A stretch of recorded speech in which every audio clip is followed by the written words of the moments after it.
The Regency Grand Hotel lobby gleamed under crystal chandeliers, a testament to luxury few could afford. Michael Turner sat in a corner, his weathered work boots and faded maintenance uniform, a stark contrast to the polished marble and designer suits surrounding him. His calloused fingers absently traced the worn edges of his work order, a routine fire system maintenance contract that had brought him to this palace of privilege. Beside him, 10-year-old Emma carefully folded a napkin with practiced precision, her small fingers creating sharp creases with surprising skill.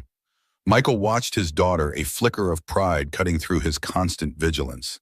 Emma's dark hair fell across her face as she concentrated, her tongue peeking out slightly, a habit she'd had since she was 3. The paper crane taking shape under her nimble fingers was her ritual, her way of protecting him in a world she sensed was more dangerous than he let on. The security chief's voice cut through Michael's thoughts, addressing a nearby guest in an unnecessarily loud tone. Victor Reed stood tall in his tailored black suit, a security earpiece gleaming against his closely cropped hair. His eyes, cold and calculating, swept the lobby with practiced authority, lingering dismissively on Michael and Emma. Michael's gaze drifted upward, an old habit from years of tactical assessment. The security cameras positioned throughout the lobby moved in programmed patterns except one. The camera covering the VIP section had been subtly repositioned, creating a deliberate blind spot. Not a malfunction. Intentional. Emma completed her crane, holding it up with a small smile. Her voice was soft but clear in the cavernous space. "This one's special, Daddy. Extra protection today?" She tucked it carefully into Michael's shirt pocket, patting it twice their private ritual. Michael's finger traced the edge of the paper wing, feeling the 37 precise folds that transformed ordinary paper into something meaningful, something protective. The irony wasn't lost on him. After everything he'd seen and done, his greatest comfort came from folded paper and his daughter's unwavering belief in its power. A woman in a simple black dress entered the hotel, moving with quiet confidence through the lobby. Catherine Hayes carried herself with understated elegance, expensive taste disguised as simplicity.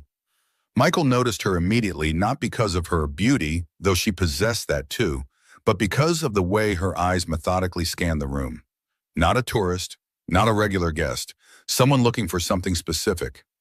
Emma followed her father's gaze and whispered, "She looks nice." Not like the others. There was wisdom in Emma's assessment. The woman lacked the performative wealth display of the other guests. Her watch was expensive but functional. No flashy jewelry, no entourage. Catherine's path toward the hotel bar was intercepted by Victor Reed and 2 security staff. Their postures shifted subtly predatory interest, barely disguised as professional courtesy. Victor's hand brushed Catherine's elbow, guiding her toward the VIP area. Her slight recoil was visible only to those trained to notice such things. Michael was. The hotel manager approached Michael with practiced disdain, his voice clipped and condescending. "Sir, the service entrance is located in the basement. This area is reserved for guests. Perhaps he could direct you." Michael met the manager's gaze directly, his voice calm but firm. "I'm here to inspect the fire suppression system. Contract signed last month. My daughter is with me because her after-school program was canceled. We'll be out of your way shortly." Emma shrank slightly beside him, feeling the judgment radiating from the manager and several nearby guests who had turned to stare. She folded another napkin with increased focus. Her small shoulders hunched. A wealthy couple at the bar spoke loudly enough to be overheard. "These service people bringing children to work. Absolutely inappropriate." The woman's diamond bracelet caught the light as she gestured dismissively in their direction. Michael placed a protective hand on Emma's shoulder, feeling her tense under the scrutiny. He'd faced gunfire with less concern than he felt watching his daughter absorb these casual cruelties. Combat was simpler than watching Emma learn how the world really worked. The manager's phone buzzed. He answered with a curt nod, eyes widening slightly before sliding away from Michael. Something important had just happened. Something unscheduled. The manager hurried toward the VIP section where Victor was still engaged with Catherine. Emma's small voice pulled Michael back. "I don't like how they're talking to that lady, Daddy." Her gaze was fixed on the VIP section where Catherine now stood surrounded by Victor and his 2 associates, their bodies forming a casual but effective barrier around her. Michael followed his daughter's gaze. Catherine's posture had stiffened, her polite smile not reaching her eyes as she attempted to step away. Victor shifted to block her path, his hand now resting on her lower back. The security cameras remained pointed away from the area. "I need to use the restroom." Emma's words were deliberate, her eyes communicating more than her voice. They had a code developed during the years after Michael left the military. When Emma said those words in that specific tone, she was telling him she could manage alone, giving him permission to handle whatever situation had caught his attention. Michael weighed his options. His military training screamed at him to avoid engagement to protect Emma by staying invisible. But something else, something that had survived Black River, wouldn't let him sit by. "Be right back, princess. Stay here, keep folding. If anyone bothers you, go to the front desk and tell them to call me." He brushed Emma's hair gently, their private signal that this was serious. Emma nodded solemnly, pulling another napkin toward her. "I'll make lots of cranes, extra protection." Michael stood adjusting his maintenance uniform. To casual observers, he was simply a contractor heading to do his job. Nothing worth noticing. He'd perfected the art of being forgettable, a survival tactic that had served him well since Black River. As he approached the VIP section, fragments of conversation became clear. Catherine's voice was firm but showing signs of strain. "I appreciate the offer, but I'm here on business. I need to leave now." Victor's response carried the false joviality of a predator, confident in its power. "Business can wait. We're celebrating a special acquisition tonight. Someone with your insights should join us. My employer would be very interested in meeting you." The other security staff positioned themselves to block the exits, a movement so practiced it confirmed Michael's suspicion this wasn't their first time isolating a target. Catherine's eyes met Michael's briefly as he approached, a flash of calculation crossing her features. She was measuring him, assessing whether he represented help or another threat. Michael adjusted his posture, subtly softening his approach to appear non-threatening while positioning himself within striking distance of Victor. "Excuse me, sir. Need to check the fire sprinkler system in this section." "Building code requirement." Victor turned, irritation flashing across his face as he registered Michael's presence. His eyes performed a quick, dismissive assessment, noting the worn uniform and calloused hands. Not worth his concern, not a threat. "This will have to wait. We're conducting important business." Catherine seized the momentary distraction. "Actually, I was just leaving. Thank you for your time." She attempted to step around Victor, who smoothly shifted to block her path again. "I'm afraid I need to insist, Ms. Hayes. My employer has specifically asked to meet you." Victor's voice hardened, the pretense of courtesy evaporating. "We know who you are and why you're really here. It would be better for everyone if you cooperated." Michael recognized the escalation markers, the widened stance, the subtle hand signal to the other security staff, the shift from persuasion to intimidation. These men were trained but not military, private security with enough skill to be dangerous, but enough arrogance to be careless. "The lady said she's leaving." Michael kept his voice neutral, a simple statement of fact rather than a challenge. "The code inspector needs access to this area now. Fire safety regulations. You can verify with the city office if needed." Victor's attention fully shifted to Michael, his expression morphing from annoyance to amusement. "Wrong man, buddy. This isn't your place," he gestured dismissively. "Maintenance checks in through the service entrance. Finish your job elsewhere." Michael remained still, his posture relaxed yet balanced. Years of combat training allowed him to appear completely at ease while calculating exactly how quickly he could incapacitate all three men if necessary. He wasn't looking for a fight, but he was prepared for one. Emma watched from across the lobby, her fingers pausing mid-fold. Michael could feel his daughter's eyes on him, and it reinforced his determination to resolve this without violence. Emma had seen enough of the world's ugliness already. The hotel manager reappeared immediately, sensing the tension. "Is there a problem here?" His nervous glance between Victor and Michael revealed where his loyalties lay. Victor smiled tightly. "No problem. Just explaining to our maintenance staff that this area is currently reserved for a private function. Ms. Hayes is joining us for a business discussion." Catherine's voice cut through the tension. "I've declined the invitation and I'm leaving now." Her tone was controlled but firm, the voice of someone used to being heard. Michael noticed the quick exchange of glances between Victor and the manager, the subtle nod that passed between them. More than a misunderstanding, This was coordinated. As Michael watched the manager slip Victor a small envelope, the movement disguised as a handshake. Money had changed hands. This wasn't standard hotel security. This was something else entirely.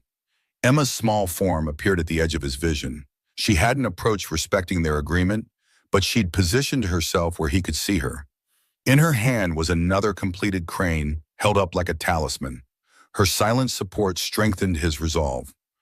"I'll escort the lady to her car." Michael stepped slightly closer to Catherine, his voice carrying a quiet authority that made Victor pause. Other hotel guests were beginning to notice the confrontation, their curious glances making Victor reconsider his approach. The security chief's jaw tightened as he calculated the risk of a scene versus the cost of letting Catherine leave. Victor's hand moved to Michael's chest, applying firm pressure, not quite a shove, but an unmistakable assertion of dominance. "Wrong man, buddy. Wrong place, wrong time. This doesn't concern you." The contact triggered something in Michael, not anger, but a cold, clinical focus that had once made him the most effective operative in elite shadow unit. Time seemed to slow as his senses heightened, cataloging every detail. Victor's slightly widened stance, the position of his associates, the exact pressure point on his wrist that would disable him without causing permanent damage. Michael remained motionless, absorbing the push without yielding ground. His voice dropped, becoming quieter, but somehow filling the space between them. The lady said no. That should be enough for any decent person. Victor's eyes narrowed, reassessing the maintenance man before him. Something in Michael's stillness triggered a warning. Not anger, not fear, something more dangerous. Controlled power. "Move along, maintenance man. Security handles guest relations, not janitors." From the corner of his eye, Michael saw a hotel guest raise a phone, beginning to record the confrontation. Perfect. Witnesses and evidence would make this easier to diffuse without violence. Emma had moved closer, her small face set with determination. She was clutching several paper cranes in her hand, a rainbow of colors created from hotel stationery and napkins. The sight centered Michael, reminding him exactly what was at stake. Catherine seized the moment of distraction, stepping firmly away from Victor's group and toward Michael. "Thank you for your concern. I would appreciate an escort to my car." Her deliberate alignment with Michael shifted the dynamic, making Victor's continued aggression more obviously inappropriate. Victor's expression darkened as he realized the situation was slipping from his control. More guests were watching now, phones raised. He signaled to his associates, who moved to flank Michael on both sides. The message was clear: back off or face consequences. Michael assessed his options, calculating the minimum force necessary to protect Catherine while ensuring Emma remained safe. He'd promised himself after Black River that he'd never again use his skills in violence, but some promises had to yield to necessity. The first security associate reached for Michael's arm, intending to move him aside. It was the opening Michael needed, controlled and justifiable. With precise economy of movement, he shifted his weight, redirecting the man's momentum and stepping aside. The security guard stumbled forward, thrown off balance but unhurt. A murmur rippled through the watching crowd. The movement had been so smooth, so controlled, that it appeared the guard had simply tripped. Only those with trained eyes would recognize the technique. Victor's face flushed with anger. He nodded sharply to his second associate, who moved toward Michael with more aggressive intent. Wrong man testing the wrong people. The security chief's voice carried a hint of genuine threat now. Michael didn't wait for the attack. As the second guard approached, he simply picked up a water glass from a nearby table and held it out as if offering a drink. The unexpected gesture caused the guard to hesitate just long enough for Michael to step past him, positioning himself beside Catherine. Emma had moved to the front desk, following their emergency protocol perfectly. She stood watching, small hands clutching her paper cranes, eyes wide but not fearful. Michael caught her gaze and gave her the slightest nod, their signal that things were under control. Victor stepped forward, himself no longer bothering with pretense. His hand reached inside his jacket, a movement designed to imply a weapon without explicitly revealing one. "You have no idea who you're dealing with, maintenance man." The hotel manager intervened suddenly, anxious about the escalating situation in his lobby. "Sir, perhaps we should call the police to resolve this matter." His nervous glance at Victor revealed his fear, not of Michael, but of the security chief. Victor's hand emerged empty from his jacket as he reconsidered. The growing audience of recording phones had changed his calculation. Fine. Ms. Hayes is free to leave for now. His eyes narrowed as he addressed Catherine. But our employer will be very disappointed to have missed you. Michael recognized the threat beneath the words. This wasn't over, merely postponed. He maintained his position between Catherine and the security team, his body language making it clear he would escort her out. As Catherine moved toward the exit, Victor stepped close to Michael, speaking quietly enough that only he could hear. You made a serious mistake today, whoever you are. I don't know what your game is, but you just put yourself on our radar. Michael met his gaze steadily, neither intimidated nor provoked. He remained silent, knowing any response would only escalate the situation further. Emma was watching. She needed to see resolution, not confrontation. The security team withdrew, maintaining threatening glares but unwilling to act with so many witnesses present. The hotel manager hurried away, already on his phone, reporting to someone, probably not hotel management. Catherine moved swiftly toward the exit, her composure intact despite the confrontation. Michael gestured for Emma to join them, unwilling to leave her alone after what had happened. She hurried over, paper cranes clutched tightly in her small fist. As they walked toward the door, Victor called out one final time. Wrong man, wrong place, wrong time. Buddy, remember that when they come looking. Michael's spine stiffened at the explicit threat, but he kept moving, guiding Catherine and Emma toward the exit without looking back. Emma slipped her hand into his, squeezing tightly. Her small voice barely reached him. I knew the cranes would work, Daddy. Outside, the late afternoon sun cast long shadows across the hotel's grand entrance. Catherine turned to Michael in professional demeanor, giving way to genuine relief. Thank you for intervening. That could have gone very badly. Michael nodded, his attention split between Catherine and scanning the surroundings for potential threats. You need to leave immediately. Those men will be watching the exits. Catherine studied him with newfound interest. You're not really maintenance, are you? There was a sharp intelligence in her assessment, an investigator's instinct for inconsistencies. Emma interjected before Michael could respond. My daddy fixes everything. Her simple statement carried absolute conviction, though her eyes revealed understanding beyond her years. Catherine smiled at Emma, her expression softening. Then I'm very lucky your daddy was here today. She knelt to eye level with the child. Those are beautiful paper cranes. Did you make them yourself? Emma nodded solemnly, offering one of her creations to Catherine. For protection, everyone needs one. Catherine accepted the gift with appropriate gravity, tucking it carefully into her purse. Thank you, I think I might need it. Her gaze returned to Michael, questions evident in her expression. A black SUV with tinted windows pulled slowly through the hotel's circular drive, its engine idling as it passed them. Michael placed himself between the vehicle and Emma, his body tensing imperceptibly. The SUV continued past without stopping, but Michael recognized a surveillance pass when he saw one. We need to go. Now. Michael guided Emma toward their old Jeep parked in the far corner of the lot. Catherine, you should leave separately. Different direction. Catherine held her ground. I can't just walk away. I need to talk to you somewhere safe. She glanced toward the hotel entrance where Victor had emerged and was scanning the parking area. Please, it's important. Michael hesitated, every instinct telling him to cut contact and disappear. He'd worked hard to build a normal life for Emma to stay beneath notice. Getting involved would risk everything. Emma tugged at his hand, her voice quiet but insistent. She needs help, Daddy, like the lady at the grocery store last month. We helped her remember. Michael looked down at his daughter's earnest face, feeling a complicated mix of pride and concern. Emma's moral compass was unclouded by the compromises and calculations that had defined his former life. In her world, right and wrong remained simple. People who needed help should receive it. Meet us at Riverside Park, near the boathouse. 20 minutes. Michael kept his voice low, already calculating alternate routes to ensure they weren't followed. If you see any vehicles from the hotel, don't stop. Catherine nodded, her relief evident. Thank you. I promise this is important. She moved swiftly toward a modest sedan parked near the hotel's side entrance. Michael hurried Emma to their Jeep, lifting her into the passenger seat and checking the vehicle thoroughly before starting the engine. His mind raced through contingency plans, exit routes, safe houses, patterns of thought he'd hoped to leave behind. Emma buckled her seatbelt without prompting, her expression serious beyond her years. Are we in danger? Daddy. Michael considered lying, then remembered his promise to always tell her the truth even when it was difficult. A simplified version, but never a lie. I don't think so, Princess. But we need to be careful. Those men were not nice people. Emma nodded, accepting his assessment. I could tell. That's why I made extra cranes.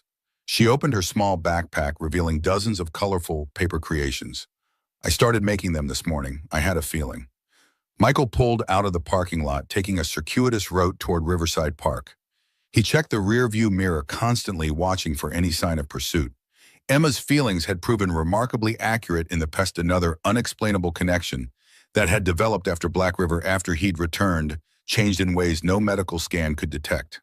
The park came into view, its sprawling green space offering both visibility and multiple exit routes, a tactical advantage Michael assessed automatically. He parked near the boathouse as promised, but chose a spot that allowed him to monitor approaching vehicles. Emma gathered her backpack, now stuffed with paper cranes. I think the nice lady needs to know about you, Daddy, about before. Michael tensed his hands, tightening on the steering wheel. The before was something they rarely discussed. Emma knew only the barest outlines, that her father had once been a soldier, that he had been hurt, that he had lost friends.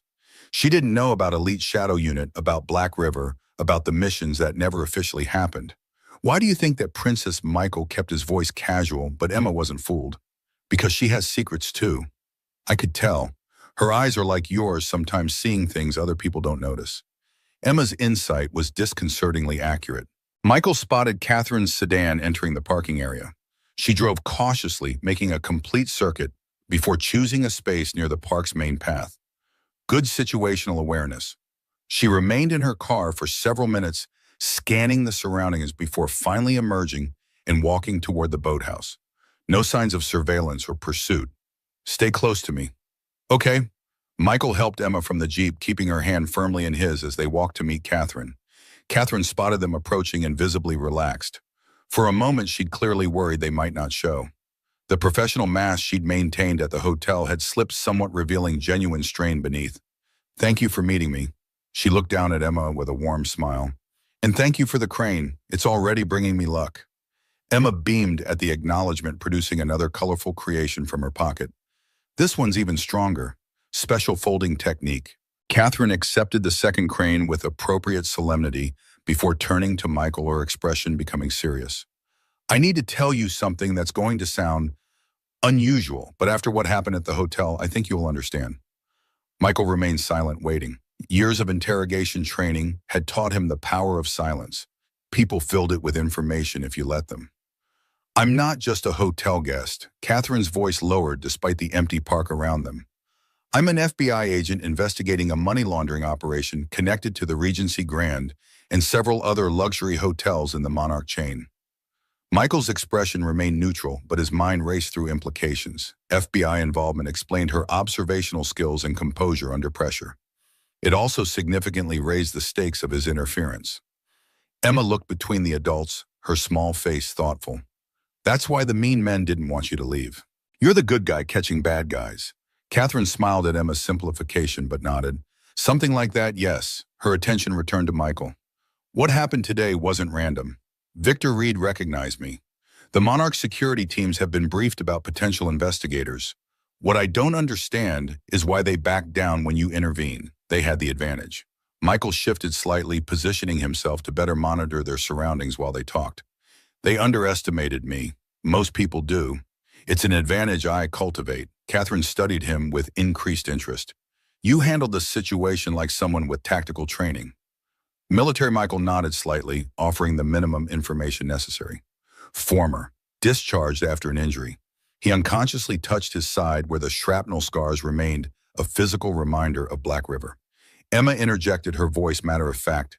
Daddy was a hero soldier. He got hurt saving his friends. Now he fixes things instead of breaking them. That's what he always says. Catherine's expression softened at Emma's description before returning to business. Well, your intervention today may have compromised months of investigation. Reed will report to his superiors that they've been made. Evidence will be moved or destroyed. Michael absorbed this information without visible reaction. That's not my concern. My priority is keeping my daughter safe. Catherine nodded, understanding his perspective. But now you're involved, whether you intended to be or not. Reed saw your face. He'll run background checks, try to identify you. The Monarch organization doesn't forget perceived threats. Michael had already considered this. He'd maintained a carefully constructed identity since leaving Elite Shadow. Regular maintenance jobs, apartment leases, school enrollment for Emma, all under credentials that would withstand ordinary scrutiny. But an organization with serious resources might dig deeper. I appreciate the warning. We'll handle it. Michael turned to leave, guiding Emma with a gentle hand on her shoulder. Wait, there's more. Catherine's voice held an urgency that made Michael pause. Reed called you wrong man. That phrase is significant. It's part of an operational code we've detected in our surveillance. Wrong man designates someone marked for elimination. Michael felt a cold certainty settle in his stomach. The threat was explicit now, no longer theoretical. Emma sensed the shift in his demeanor, pressing closer to his side. There's something else you should know. Catherine hesitated, clearly weighing how much to reveal. My name is Catherine Hayes, but that's not my complete identity. My father is Richard Blackwood. The name hit Michael like a physical blow. Blackwood Corporation. One of the largest security contractors in the world, and the company that had equipped and supported Elite Shadow Unit on their final mission. The mission that ended at Black River.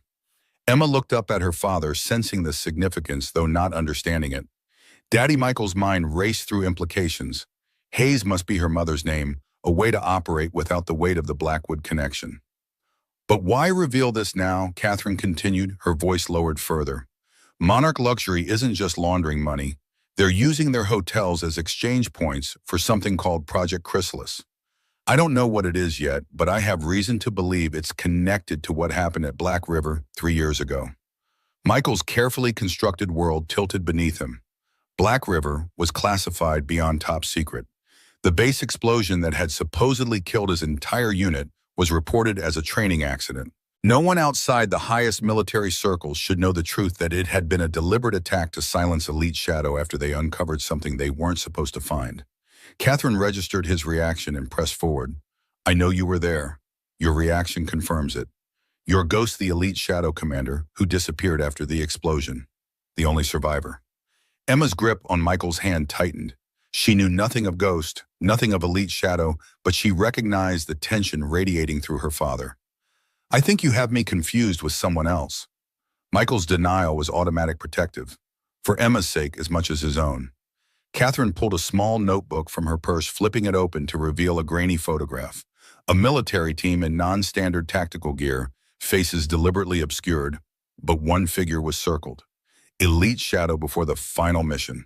When Reed and his men confronted you, you shifted your weight to your right leg, compensating for shrapnel damage to your left side. Same injury reported for Ghost in the classified files I accessed. You protected your core but left your right arm exposed to exactly how someone would move if they had reinforced body armor under their clothing. Except you weren't wearing armor today, were you? The movement is just muscle memory now. Michael remained still, neither confirming nor denying. His focus narrowed to immediate priorities, protecting Emma, assessing the threat level, evaluating escape routes. The familiar calm of combat readiness washed over him. Emma looked between the adults, her young face serious beyond her years. Is this about the nightmares, Daddy? The ones that make you check the doors and windows 3 times every night? The innocent question cut through Michael's tactical calculations. Emma had always seen more than he realized, understood more than he'd explained. She deserved better than half-truths. Catherine softened her approach, recognizing the impact of her revelations. I'm not here to expose you or cause problems. I came to the Regency Grand hoping to access their secure servers. What I didn't expect was to find a ghost, literally. I'm a maintenance engineer with a daughter to protect. Michael's voice remained steady, giving nothing away. Whatever you think you know about me is irrelevant. My only concern is keeping Emma safe. Catherine nodded, accepting his position without conceding her point. I understand completely, but Victor Reed and his employers now see you as a threat.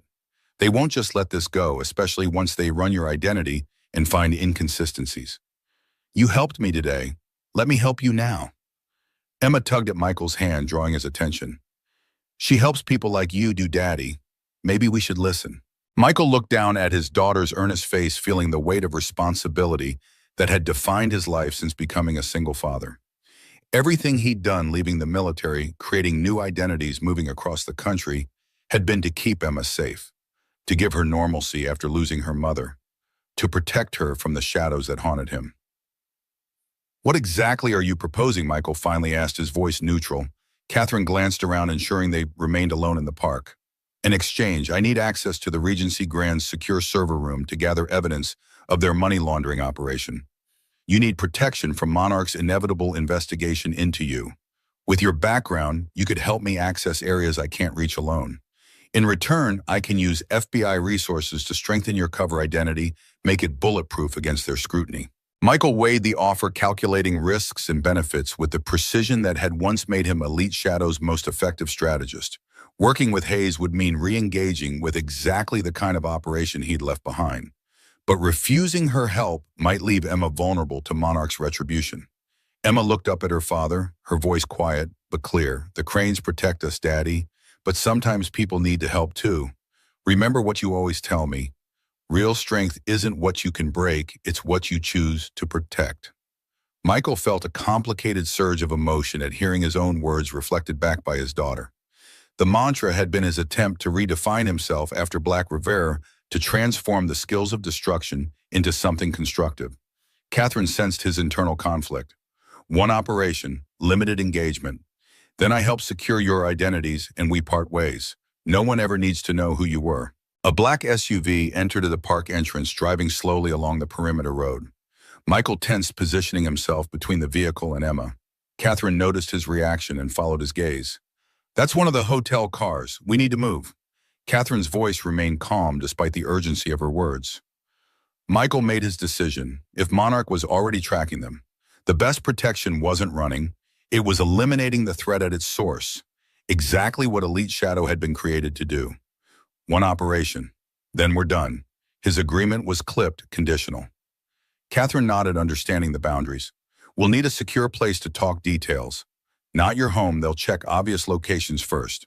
"I know a place." Michael guided Emma back toward their Jeep. His senses heightened as he tracked the SUV's movement through the park. Safe house protocols unused for years surfaced in his mind with practiced efficiency. As they reached the Jeep, the SUV accelerated its path, clearly intercept. Michael lifted Emma quickly into the passenger seat, buckling her in with efficient movements. Catherine hurried to her own vehicle, recognizing the threat. Emma clutched her backpack of paper cranes, her eyes wide but her voice steady. "Do we need to be ghosts now, Daddy?" The question pierced through Michael's tactical focus. In the years since Black River, he'd taught Emma various games that were actually security protocols: how to disappear in a crowd, how to memorize exit routes, how to become effectively invisible. Games she'd mastered with disturbing aptitude. "Just for a little while, Princess." Michael started the engine as the SUV approached. "Remember the disappearing game?" Emma nodded solemnly, immediately slouching in her seat to reduce her visible profile exactly as he'd taught her. "They can't follow who they can't see." Michael pulled out of the parking space, taking a service road that cut through the park's maintenance area, an exit most visitors wouldn't know existed. In the rearview mirror, he saw Catherine's sedan follow while the SUV was forced to continue on the main park road. As they drove, Michael's mind calculated next steps with military precision. The safe house in Westridge was still secure, maintained through a shell corporation even after he had left the service. The cache of emergency supplies, weapons, and communication equipment would still be operational. Elite Shadow protocols demanded minimum 5-year readiness for all fallback positions. Emma watched her father's face, reading the shift in his demeanor. The maintenance engineer was receding, replaced by someone else, someone more focused, more dangerous, someone she'd glimpsed only in fragments when he thought she wasn't looking. "Are you becoming ghost again, Daddy?" Her small voice held curiosity rather than fear. Michael glanced at his daughter, struck by her perception. "No, Princess. Ghost is gone. I'm still your daddy. I'm just remembering some things I used to know. Things that will keep us safe." Emma nodded, accepting this explanation. She pulled a paper crane from her backpack, carefully placing it on the dashboard. "This one's special. Extra strength." Michael felt the familiar ache in his chest, love mixed with fierce protectiveness. Everything he'd done since Black River had been to ensure Emma never saw the darkness he'd inhabited as Ghost. Now that world was reaching for them, both threatening the normal life he'd sacrificed everything to build. As they navigated through side streets, using evasive driving techniques, that came back to Michael like muscle memory. He caught sight of Catherine's sedan, maintaining position 3 cars back. Good. She'd understood the need for distance without requiring explanation. Further confirmation of her training. The SUV was nowhere in sight, but Michael took no chances employing a complex route with multiple direction changes and potential surveillance detection opportunities. After 20 minutes of careful maneuvering, he was reasonably confident they weren't being followed. The safe house was located in an unremarkable suburban neighborhood, a small bungalow with a detached garage and overgrown garden that suggested occasional occupancy. Nothing that would attract attention. Michael parked the Jeep in the garage, closing the door before helping Emma out. She knew better than to ask questions when her father entered this mode of silent efficiency. Instead, she held her backpack tightly and followed his lead. The house's security system recognized Michael's biometric signature, disarming automatically as they approached. Inside, the furnishings were minimal but functional, a safe house designed for operations, not comfort. Emma looked around with interest but not surprise. "Is this like our emergency cabin, Daddy?" Michael nodded, impressed by her composure.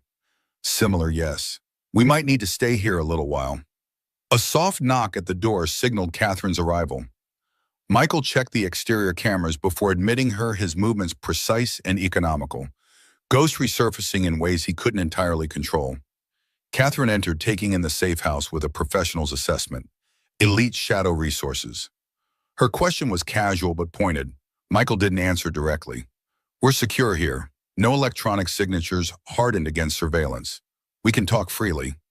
Emma had already settled on the sofa, pulling out her collection of paper cranes and arranging them in a protective circle. The childish ritual in the midst of the tensely professional interaction created a surreal contrast. Catherine's expression softened as she watched Emma. Then turning to Michael, her professional demeanor returned. "Victor Reed has already filed a report on today's incident. My source inside Monarch confirmed they're running facial recognition searches through multiple databases. It's only a matter of time before they connect you to Elite Shadow." Michael absorbed this information without visible reaction, though internally he was already formulating contingencies. "How much time?" 12 hours. Maybe less. Catherine's assessment was blunt. "They have considerable resources and connections within government agencies." Emma looked up from her paper cranes, her young face serious. "Is the bad man looking for Daddy?" Catherine hesitated, clearly uncertain how to address the child's question. Michael intervened, kneeling beside his daughter. "Some people from my old job might want to find me, but we're going to make sure they can't. That's why we're here." Emma considered this explanation, then nodded with a child's acceptance of complicated adult matters. "That's why we need Ms. Catherine's help. She helps catch bad guys." "Yes, Princess." Michael smoothed Emma's hair gently before rising to face Catherine. The tenderness of the gesture contrasted sharply with the calculated precision of his next words. "Tell me everything you know about Project Chrysalis and its connection to Black River." Catherine inhaled deeply, weighing how much to reveal. "I believe Project Chrysalis is a continuation of whatever operation Elite Shadow uncovered before Black River. My investigation started with money laundering through Monarch hotels, but I've found evidence suggesting the financial transactions are just cover for something else. Something involving secure data transfer and high-level government contacts." The mention of data transfer triggered a memory that Michael had worked hard to suppress. In the final days before Black River, Elite Shadow had intercepted encrypted communications pointing to a massive breach of classified intelligence. They had traced the source to a private contractor working with apparent government sanction. Before they could report their findings through official channels, the Black River base was destroyed. "You think Monarch is moving classified intelligence?" Michael's question was carefully neutral, revealing nothing of his own knowledge. Catherine nodded. "Not just moving it, selling it, to multiple international buyers. The hotel chain provides perfect cover for exchange points, VIP guests, private meeting rooms, secure communications, and all perfectly normal business activities on the surface." Emma had stopped arranging her paper cranes, listening to the adults with the focused attention of a child who had learned early to absorb information others thought beyond her understanding. Michael processed Catherine's theory, matching it against the fragments he'd pieced together during the chaotic aftermath of Black River. The pattern aligned too perfectly to be coincidence. "Why come to me with this?" Michael's voice remained steady, but the question carried weight. "You're FBI. You have resources protocols for this kind of investigation. Catherine's expression hardened slightly. Because someone within the Bureau is involved. I've been running this investigation off book for the past 6 months. Official channels are compromised. The revelation didn't surprise Michael. Elite Shadow had been created precisely because traditional command structures were vulnerable to infiltration. Their final mission had proven how deep that vulnerability extended. Emma's small voice interrupted the tense exchange. Daddy always says trust has to be earned. Her simple statement carried surprising weight in the charged atmosphere. Catherine smiled at the child's insight before returning her attention to Michael. She reached into her purse and removed a small data drive. I've compiled everything I've gathered so far. Financial records, surveillance logs, intercepted communications. Review it yourself. Then decide if you trust me enough to help. Michael accepted the drive, recognizing the gesture for what it was, a calculated risk on Catherine's part. Sharing intelligence with a non-agent violated multiple FBI protocols. If he was working for Monarch, this could destroy her career. Emma slid from the sofa, approaching Catherine with solemn purpose. She held out a particularly intricate paper crane, its folds more complex than the others. This one's special. It helps people know who to trust. Catherine accepted the offering with appropriate gravity. Thank you, Emma. I could use that right now. Michael watched the exchange, feeling the familiar conflict between Ghost's cold tactical assessment and the father he'd fought to become. Emma's innocent belief in her paper talismans highlighted exactly what was at stake. Not just their safety, but her ability to maintain that childlike faith in a world that had already taken too much from her. I'll review the data. Michael's decision was made. If it confirms what you've told me, I'll help you access the Regency Grand servers. One operation as agreed. Then you secure our identities and we disappear permanently this time. Catherine nodded, accepting his terms. You should know one more thing. She hesitated, clearly weighing the impact of her next revelation. Your former commanding officer, Colonel Mercer, contacted me 6 months ago. He's the one who suggested I might find you if the investigation led to Monarch. Michael stilled the name, triggering a cascade of memories. Colonel Robert Mercer had created Elite Shadow Unit, personally selecting each operative. He had been listed among the casualties at Black River, his body supposedly identified through dental records. Mercer is alive. Michael's voice remained controlled, but Emma, attuned to her father's emotional state, moved closer to him, offering silent support. Catherine nodded, alive and running his own investigation into Project Chrysalis. He believes whatever Elite Shadow discovered before Black River wasn't destroyed with the base. He thinks the operation is still active, just under new management. Monarch's management. The pieces aligned with disturbing clarity in Michael's mind. Elite Shadow had tracked the intelligence breach to a contractor with government connections, exactly the kind of high-level access Monarch's hospitality business provided through their VIP clients. Emma tugged gently at Michael's hand, her voice quiet but insistent. Daddy, I'm hungry. The simple request grounded Michael, pulling him back from the swirling implications of Catherine's revelations. Emma's needs, immediate, practical, essential, had been his anchor since Black River. The reason he'd walked away from the wreckage, chosen survival over vengeance. We'll get some food soon, Princess. Michael squeezed her hand reassuringly before addressing Catherine. If we do this, Emma's safety is non-negotiable. She stays protected, separate from the operation. Catherine nodded without hesitation. Absolutely. We can arrange secure accommodation with FBI protection official channels, wouldn't question standard witness protection protocols. Emma's expression turned stubborn, a look Michael recognized all too well. I stay with Daddy. Her tone brooked no argument, reminding Michael forcefully of her mother's determination. We'll discuss options, Princess. Michael kept his voice gentle but firm. Right now I need to review Ms. Hayes' information. Catherine checked her watch. I need to make contact with my handler before they report me missing. The hotel security footage will show me leaving with you. They'll want verification I'm safe. Michael nodded, his tactical mind already mapping operational security requirements. Use the secure line in the office. It's untraceable. He hesitated, then added, Does Mercer know you found me? Not yet. Catherine's response was carefully neutral. That's your call. The implication was clear. Michael's former commander wanted to rebuild Elite Shadow to finish what they'd started before Black River. The question was whether Michael was willing to become Ghost again, to step back into the shadows he'd fought so hard to escape. Emma watched her father's face reading the conflict there with a child's intuitive understanding. She reached into her backpack and pulled out one final paper crane, this one folded from black paper, unlike the colorful others. I made this one special just for you, Daddy, for when you need to be strong like before. Her small hands placed the black crane in Michael's arm, a gesture so laden with meaning that Catherine looked away, recognizing the private moment. Michael stared at the black crane, the color of Elite Shadow's unofficial emblem. Somehow Emma had sensed the significance, though he'd never shared those details of his past. The paper felt impossibly light in his hand, yet carried the weight of everything he'd left behind, everything he might need to reclaim to protect his daughter. As Catherine moved to the office to make her call, Michael knelt beside Emma, holding the black paper crane between them. "Where did you find black paper, Princess?"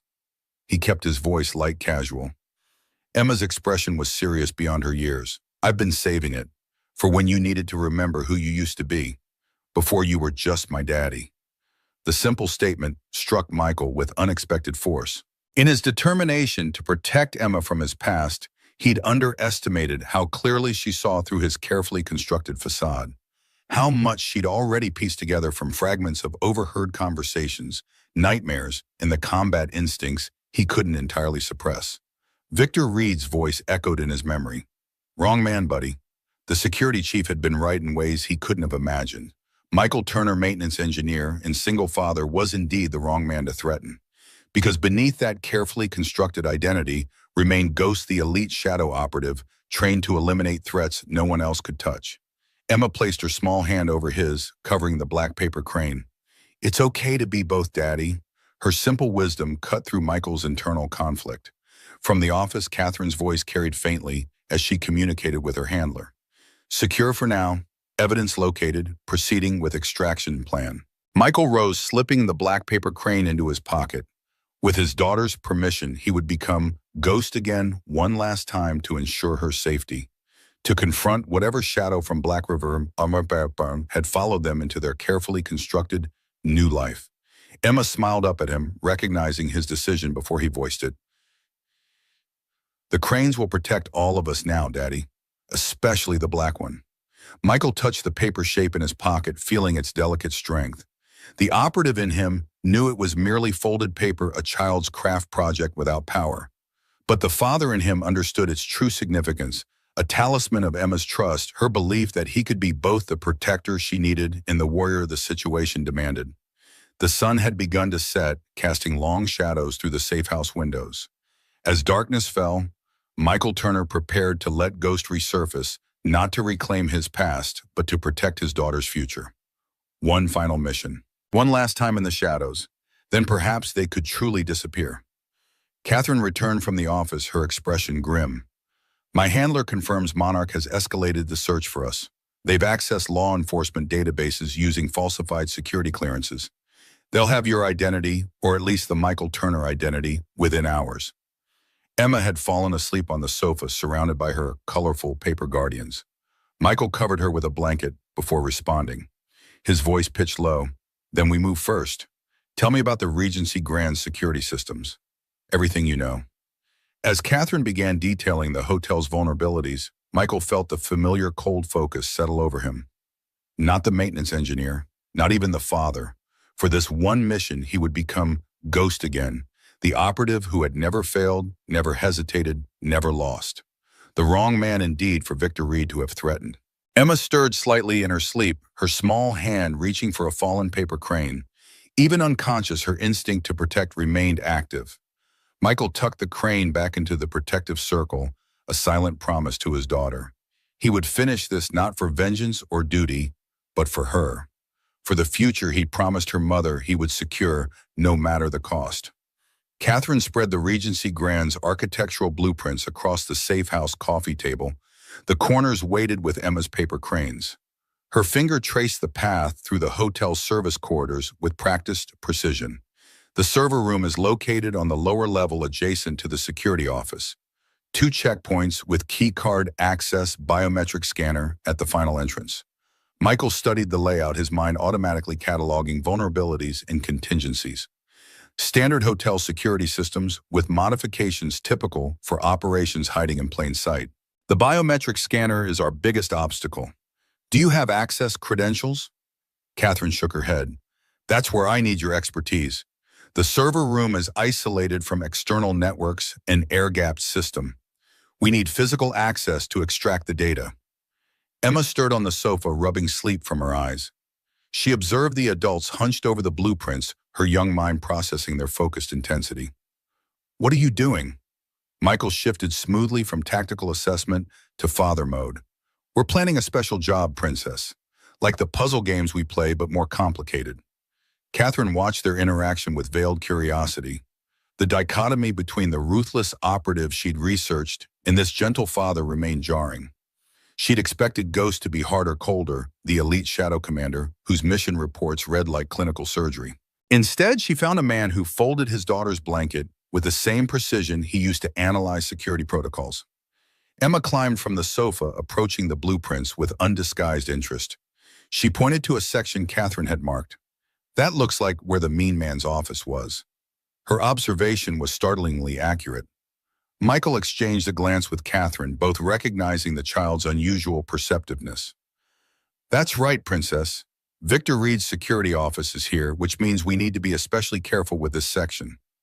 Emma nodded with surprising seriousness. He won't catch you. The Cranes won't let him. Catherine resumed her briefing, respecting Emma's presence without sugarcoating the situation. My latest intelligence indicates a significant meeting at the hotel tomorrow night. High-value clients arriving for what the staff schedule lists as a private investment conference. Michael connected the timing to the elevated security he'd observed. The code phrase Victor used, special acquisition. That's their cover for the intelligence exchange. Emma settled beside her father, leaning against his arm while extracting a small notebook from her pocket. She began sketching the hotel layout with remarkable accuracy, adding symbols of her own creation beside critical points. Catherine continued, seemingly unsurprised by the child's behavior.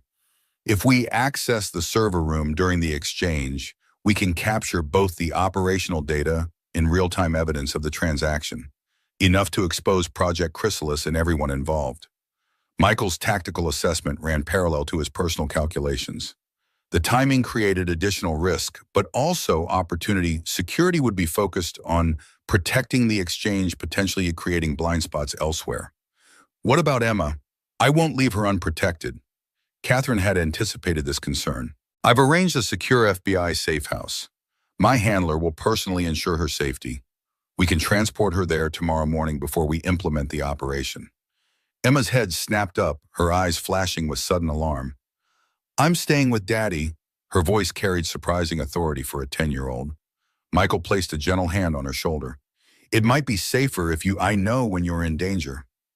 Emma cut him off with unexpected vehemence. I knew before Black River. I told Mom something bad would happen, but she didn't believe me. The statement hit Michael like physical impact. Emma had never before mentioned her premonition about Black River, the mission that had claimed her mother's life. Sarah Turner had been Elite Shadow's medical officer, insisting on joining the final mission despite Michael's objections. Her death in the explosion had left Emma with only her father and apparently with knowledge she'd kept hidden until now. Catherine observed the exchange with new understanding. The connection between father and daughter went deeper than normal family bonds. There was something almost symbiotic in their relationship, a shared awareness that transcended verbal communication. Emma returned to her notebook, adding more symbols with focused determination. I'm making a map of the safe paths, where the Cranes should go. Michael examined her drawing more carefully, recognition dawning. The symbols weren't random childish scribbles, but a sophisticated pattern entry points, surveillance blind spots, optimal positioning. Emma had created a tactical assessment that mirrored his own mental mapping, despite never receiving formal training. Catherine leaned closer, her professional curiosity evident. Those markers, they look like security bypass indicators. Her voice held new respect as she addressed Emma directly. Did your father teach you this system? Emma shook her head without looking up from her work. I just see the paths, the safe ways through, always have. Michael met Catherine's questioning gaze over Emma's head, offering a slight nod of confirmation. Emma's unusual perceptiveness had manifested shortly after Sarah's death, an inexplicable ability to sense danger and identify secure routes through complex environments. Military doctors had attributed it to trauma-induced hypervigilance, but Michael had long suspected something more profound. Catherine accepted this revelation with professional composure, redirecting their focus to operational planning. Based on your expertise, what's our best approach to the server room? Michael studied the blueprints, weighing options with Ghostos tactical precision. We'll need maintenance credentials, legitimate ones. My existing contract provides initial access but not to restricted areas. For that, we'll need to clone a high-level security badge. Emma pointed to her drawing without looking up. This door has a broken magnetic strip. They use the override code instead of badges. Her matter-of-fact delivery suggested this was obvious information rather than classified intelligence.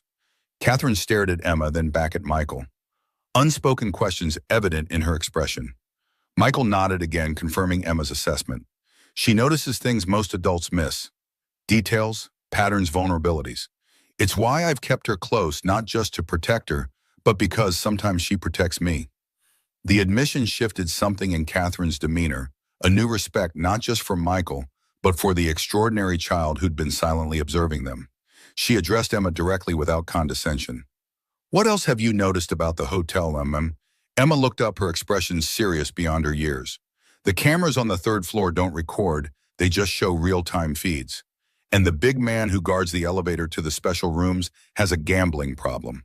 He leaves his post every 30 minutes to check scores on his phone in the staff bathroom. Michael absorbed this intelligence with a mixture of pride and concern. Emma's observations were tactically valuable, but highlighted how much she'd internalized during their brief visit to the hotel, her mind constantly scanning for threats and weaknesses, just as he'd been trained to do. Catherine incorporated this new information into their planning with professional efficiency. We can use the maintenance access route through the North Service corridor. With Emma's intel about the guard's schedule, we can time our approach to coincide with his break. Michael studied the blueprints with renewed focus. Once inside the security perimeter, we'll have approximately 8 minutes to access the server room, extract the data, and exit before the automated system triggers a verification scan. Emma continued, adding details to her map, her small fingers moving with methodical precision. The timing has to be perfect. The bad man checks the special room at 9:15 every night. His watch is always 3 minutes fast.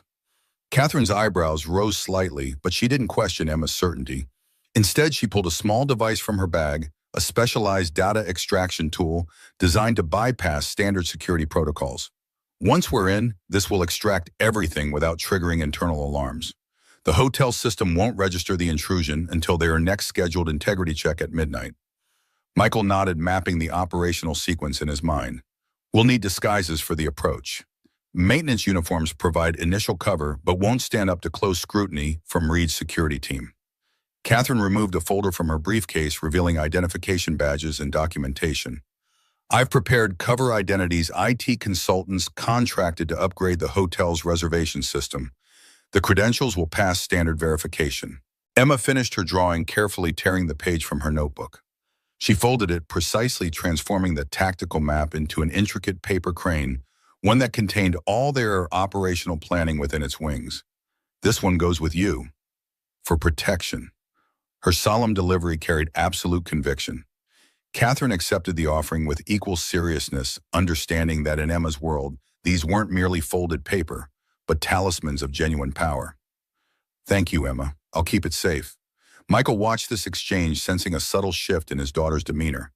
Emma had accepted Catherine not just as her father's ally, but as someone worthy of protection, someone she'd included in her private system of safety.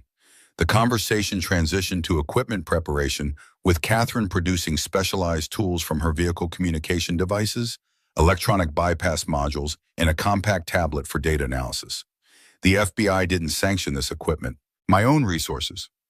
Michael understood the implication. Catherine Hayes wasn't just an FBI agent investigating money laundering. Her personal investment in this case extended beyond professional duty, something connected to the Blackwood name she carried, but deliberately obscured. Emma had returned to the sofa, organizing her remaining paper cranes in a complex pattern that mirrored the hotel's layout. Each crane positioned to correspond with security checkpoints and surveillance nodes. The child's instinctive tactical mapping remained unsettling, even to Michael, who had witnessed it evolve over years. Catherine noticed his attention on Emma and lowered her voice. Her abilities they developed, and after Black River murder. Michael nodded slightly. After Sarah died, the doctors called it trauma response, hypervigilance, pattern recognition. Amplified by anxiety, but it's more than that. She sees things that aren't visible, knows things she shouldn't be able to know. Catherine absorbed this information with thoughtful consideration rather than skepticism. Similar phenomena have been documented in other children connected to classified projects. Her research background became evident in her analytical approach. The Blackwood Corporation's Neurological Enhancement Division conducted several studies on intuitive pattern recognition before the program was officially terminated. The implication hung between them unspoken but clear. Elite shadow operatives had been exposed to experimental protocols during their training. Neurological optimizations, officially listed as Advanced Situational Awareness Enhancement. Sarah Turner, as unit medical officer, had overseen the treatments while pregnant with Emma. Michael had long suspected a connection, but had deliberately avoided investigating, afraid of what he might discover about his daughter's unusual abilities. Emma's safety had always taken precedence over answers that might draw unwanted attention. Catherine seemed to recognize his reluctance and shifted back to operational planning. We should rest before tomorrow's mission. The safe house has 2 bedrooms. You and Emma can take the main one. I'll use the secondary room. Emma's voice carried from the sofa, though she hadn't visibly been listening to their conversation. Ms. Catherine should take the room with the north-facing window. It's safer there. The security patrols don't pass by that side of the house. Michael exchanged another glance with Catherine, both acknowledging Emma's uncanny awareness of their surroundings. She'd somehow mapped the neighborhood's security patterns despite only entering the safe house hours earlier. The night progressed with final preparations, weapons checked, and concealed communications tested. Infiltration timing confirmed. Emma eventually drifted to sleep, surrounded by her paper guardians, leaving the adults to finalize details without filtering their conversation for a child's ears. Catherine accessed her secure tablet, displaying intelligence photographs of known Project Chrysalis operatives. Victor Reed is mid-level management security implementation rather than strategic oversight. The real power behind the operation is James Monarch himself. Michael studied the image of Monarch Luxury's CEO, a polished businessman whose philanthropic activities provided perfect cover for more clandestine operations. His military background recognized the subtle indicators of someone trained in intelligence operations, the calculated public persona, the careful management of his digital footprint, the strategic business acquisitions that provided global access. According to my source, Monarch will personally attend tomorrow night's exchange. Catherine's revelation shifted the operational stakes significantly. This is the first time he's directly involved himself in a transfer. Whatever intelligence they're moving, it's high value. Michael considered the implications with Ghost's analytical precision. High-value intelligence meant increased security, but also increased opportunity. Capturing evidence that directly implicated Monarch would prevent him from distancing himself if the operation was exposed. Emma stirred in her sleep, murmuring something indistinct before settling again. Michael instinctively moved to adjust her blanket, the simple paternal gesture, a stark contrast to the assassination scenarios simultaneously running through his tactical assessment. Catherine observed this dichotomy with evident fascination. How do you balance them, the father and the operative? Michael's hand lingered on Emma's shoulder, feeling her steady breathing. I don't. They're not separate people. Everything Ghost was. Everything Elite Shadow trained me to be now exists for one purpose, protecting her. The deadly skills, the tactical awareness, the capacity for calculated violence, it's all redirected toward a single mission more important than any government directive. The simple truth resonated through the safe house, a father's fierce protection transmuted into something beyond ordinary parental devotion. The black crane Emma had given him remained in his pocket, a tangible reminder of his daughter's acceptance of both sides of his nature. Catherine seemed to weigh his response against her own experiences.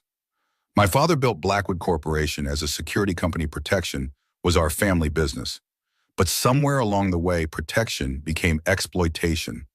Power corrupted the original mission. Michael recognized the personal revelation beneath her professional exterior. Catherine Hayes Blackwood wasn't just investigating money laundering or intelligence trafficking. She was seeking redemption for her family legacy. The morning arrived with gray pre-dawn light filtering through security blinds. Emma woke with characteristic alertness, transitioning from sleep to full awareness, without the groggy disorientation most children experienced. Her eyes immediately sought Michael, confirming his presence before scanning the room for Catherine. Michael had already prepared breakfast, simple but nutritious. The domestic routine provided normalcy amid their extraordinary circumstances, a deliberate effort to maintain Emma's stability despite the looming operation. Catherine emerged from the secondary bedroom, her professional demeanor firmly in place despite the early hour. Her handler has confirmed transport arrangements, warrants for Emma's secure location, 2-agent detail, full protection protocols. Emma looked up from her cereal, her expression resolute. I'm not going with strangers. I stay with Daddy. The pattern isn't right if I'm not here. Catherine approached the table, carefully addressing Emma with respect rather than condescension. Emma, what do you mean by the pattern? Emma reached for a blank page, quickly sketching an intricate diagram, interconnected lines forming a complex web around central figures that clearly represented Michael and Catherine. When things connect right, everyone stays safe. If I go away, the pattern breaks. She traced a line that linked her position directly to both adults, then demonstrated how its removal caused the entire structure to collapse. Michael studied his daughter's drawing, recognizing elements of advanced tactical positioning combined with something more intuitive, a system of connections that transcended conventional operational planning. Emma's perception had always operated on multiple levels, sensing relationships and vulnerabilities invisible to others. Catherine examined the diagram with genuine interest rather than dismissal. This is remarkable pattern recognition. Her professional assessment gave way to more personal consideration as she addressed Emma directly. Would you feel safer staying close to the operation but not directly involved? Perhaps in a secure location where you could maintain the pattern without being in danger. Emma considered this compromise, her young face serious as she traced alternate configurations in her diagram. I could stay in the car with a special radio, like our practice drills. Michael recognized the reference to their emergency protocol situations where Emma remained in a secure vehicle with communications equipment, maintaining contact while positioned safely away from potential danger. It wasn't ideal from a tactical perspective, but it acknowledged Emma's legitimate concerns while providing reasonable protection. Catherine seemed to understand the significance of Emma's concession. I'll arrange for a secure vehicle with communication equipment positioned near the hotel, but outside any potential conflict zone. My handler can monitor from distance without direct contact. Emma nodded, accepting this arrangement. The pattern will hold if I can still see everything. Her mysterious assertion carried absolute certainty. Final preparations accelerated as morning progressed. Michael maintained outward calm while inwardly transitioning into operational mode, Ghost's methodical assessment overlaying the father's protective instincts to create something uniquely focused. Each piece of equipment was checked twice, contingency plans, established extraction routes confirmed. Catherine received updated intelligence from her handler, confirmation that James Monarch had indeed arrived at the Regency Grand ahead of the scheduled exchange. The operational stakes elevated further with his presence, transforming a data extraction mission into a potential decapitation strike. Project Chrysalis. Emma worked silently at the kitchen table, creating more paper cranes with increased complexity. Each new creation incorporated elements of their operational planning, folded precisely to contain information only she understood. She arranged them in patterns corresponding to the hotel's layout, creating a paper echo of their infiltration route. By afternoon, the safe house had transformed into a fully operational command center. Catherine's specialized equipment established secure communication channels, while Michael prepared their cover identities, IT consultants with legitimate credentials that would withstand standard verification procedures. Emma watched these preparations with solemn attention, occasionally offering observations that revealed her uncanny awareness. The blue shirt is better. Security is less suspicious of blue today. Catherine received a final intelligence update that dramatically shifted their operational parameters. Monarch has accelerated the timetable. Exchange happening at 7 p.m., not 9 p.m. Her expression tightened with professional concern. We've lost our window for optimal security shift change. This complicates our approach. Michael immediately recalculated Ghost's tactical adaptability, replacing the father's deliberate caution. Accelerated schedule means compressed security verification. They'll be rushing standard protocols, creating potential oversights. We can use that. Emma abandoned her paper folding, moving to study the blueprints again. Her small finger traced an alternative route through the hotel's infrastructure. This way is clear now. The water pipe broke this morning, so no guards until they fix it. Catherine stared at Emma, then checked her tablet for hotel maintenance reports. She's right. Water damage reported in the East Service Corridor 30 minutes ago. All security personnel redirected to protect electronic equipment. Michael didn't question how Emma knew this. Her inexplicable awareness had proven reliable too many times. Instead, he incorporated this intelligence into their revised approach. East Corridor gives us access to the secondary server room first. We can establish a digital foothold before approaching the primary target. Final preparations merge seamlessly into deployment. Michael changed into business attire that projected IT professional rather than maintenance worker, subtle transformation that altered his entire demeanor. The methodical movements, measured responses, and analytical focus of Ghost emerged without consuming the father's protective instinct. Emma received her own preparation, a secure tablet connected to their communication system, emergency protocols reviewed, extraction contingencies confirmed. She would remain in Catherine's surveillance vehicle 3 blocks from the hotel. Monitoring security feeds, Catherine would redirect to her system. Catherine completed her transformation with similar efficiency, professional attire that conveyed corporate authority while concealing specialized equipment. Her movements displayed the precision of someone with field experience beyond standard FBI training, confirming Michael's suspicion that her investigative skills extended into more clandestine operations. As departure time approached, Emma arranged her paper cranes in final configuration, a protective circle surrounding the tactical diagram of the hotel. The last crane folded from midnight blue paper she pressed into Michael's hand. The strongest protection. Because tonight is darker than usual. Michael accepted this offering with appropriate gravity, recognizing the emotional significance beyond the physical object. Emma's paper talismans represented her attempt to extend protection beyond her physical presence, manifestation of a child's profound love translated into tangible symbols. Catherine observed this exchange with respectful silence, acknowledging the private ritual without intrusion.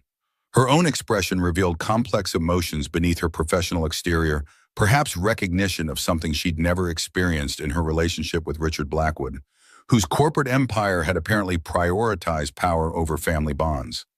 The operational team departed at precisely 5:30 p.m., timing their approach to coincide with peak guest arrival, when hotel staff would be focused on check-ins rather than security anomalies. Emma rode silently in the back seat, her tablet already displaying hotel schematics annotated with her mysterious symbolism. Catherine drove with controlled precision, her focus evident in her measured breathing and scanning gaze.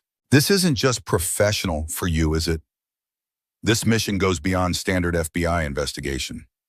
Michael acknowledged the accurate assessment. Black River wasn't an accident or terrorist attack.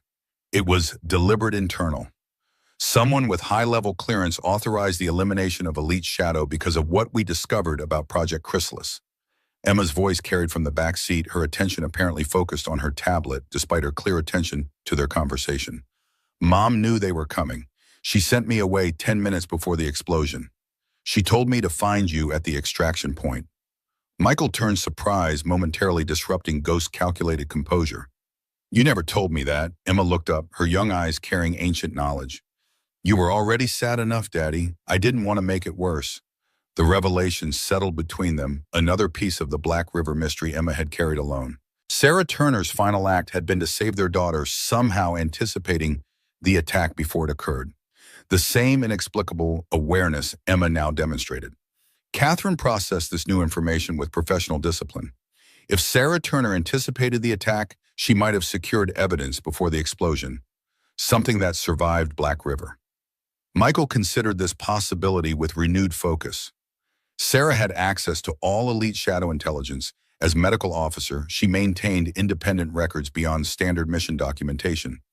If she suspected internal betrayal, she would have created contingency measures. Emma returned her attention to her tablet, seemingly disengaged from this speculation. But her quiet words carried unmistakable significance. Mom put something inside her favorite crane before she gave it to me. I was supposed to give it to you when the time was right. Michael stared at his daughter, comprehension dawning. Emma's paper cranes weren't merely symbolic protection, They were communication system inspired by Sarah's final message. The origami creatures Emma had been creating since Black Rivers carried dual purpose, emotional comfort, and tactical significance. Catherine recognized the importance of this revelation, but maintained operational focus as they approached the deployment zone.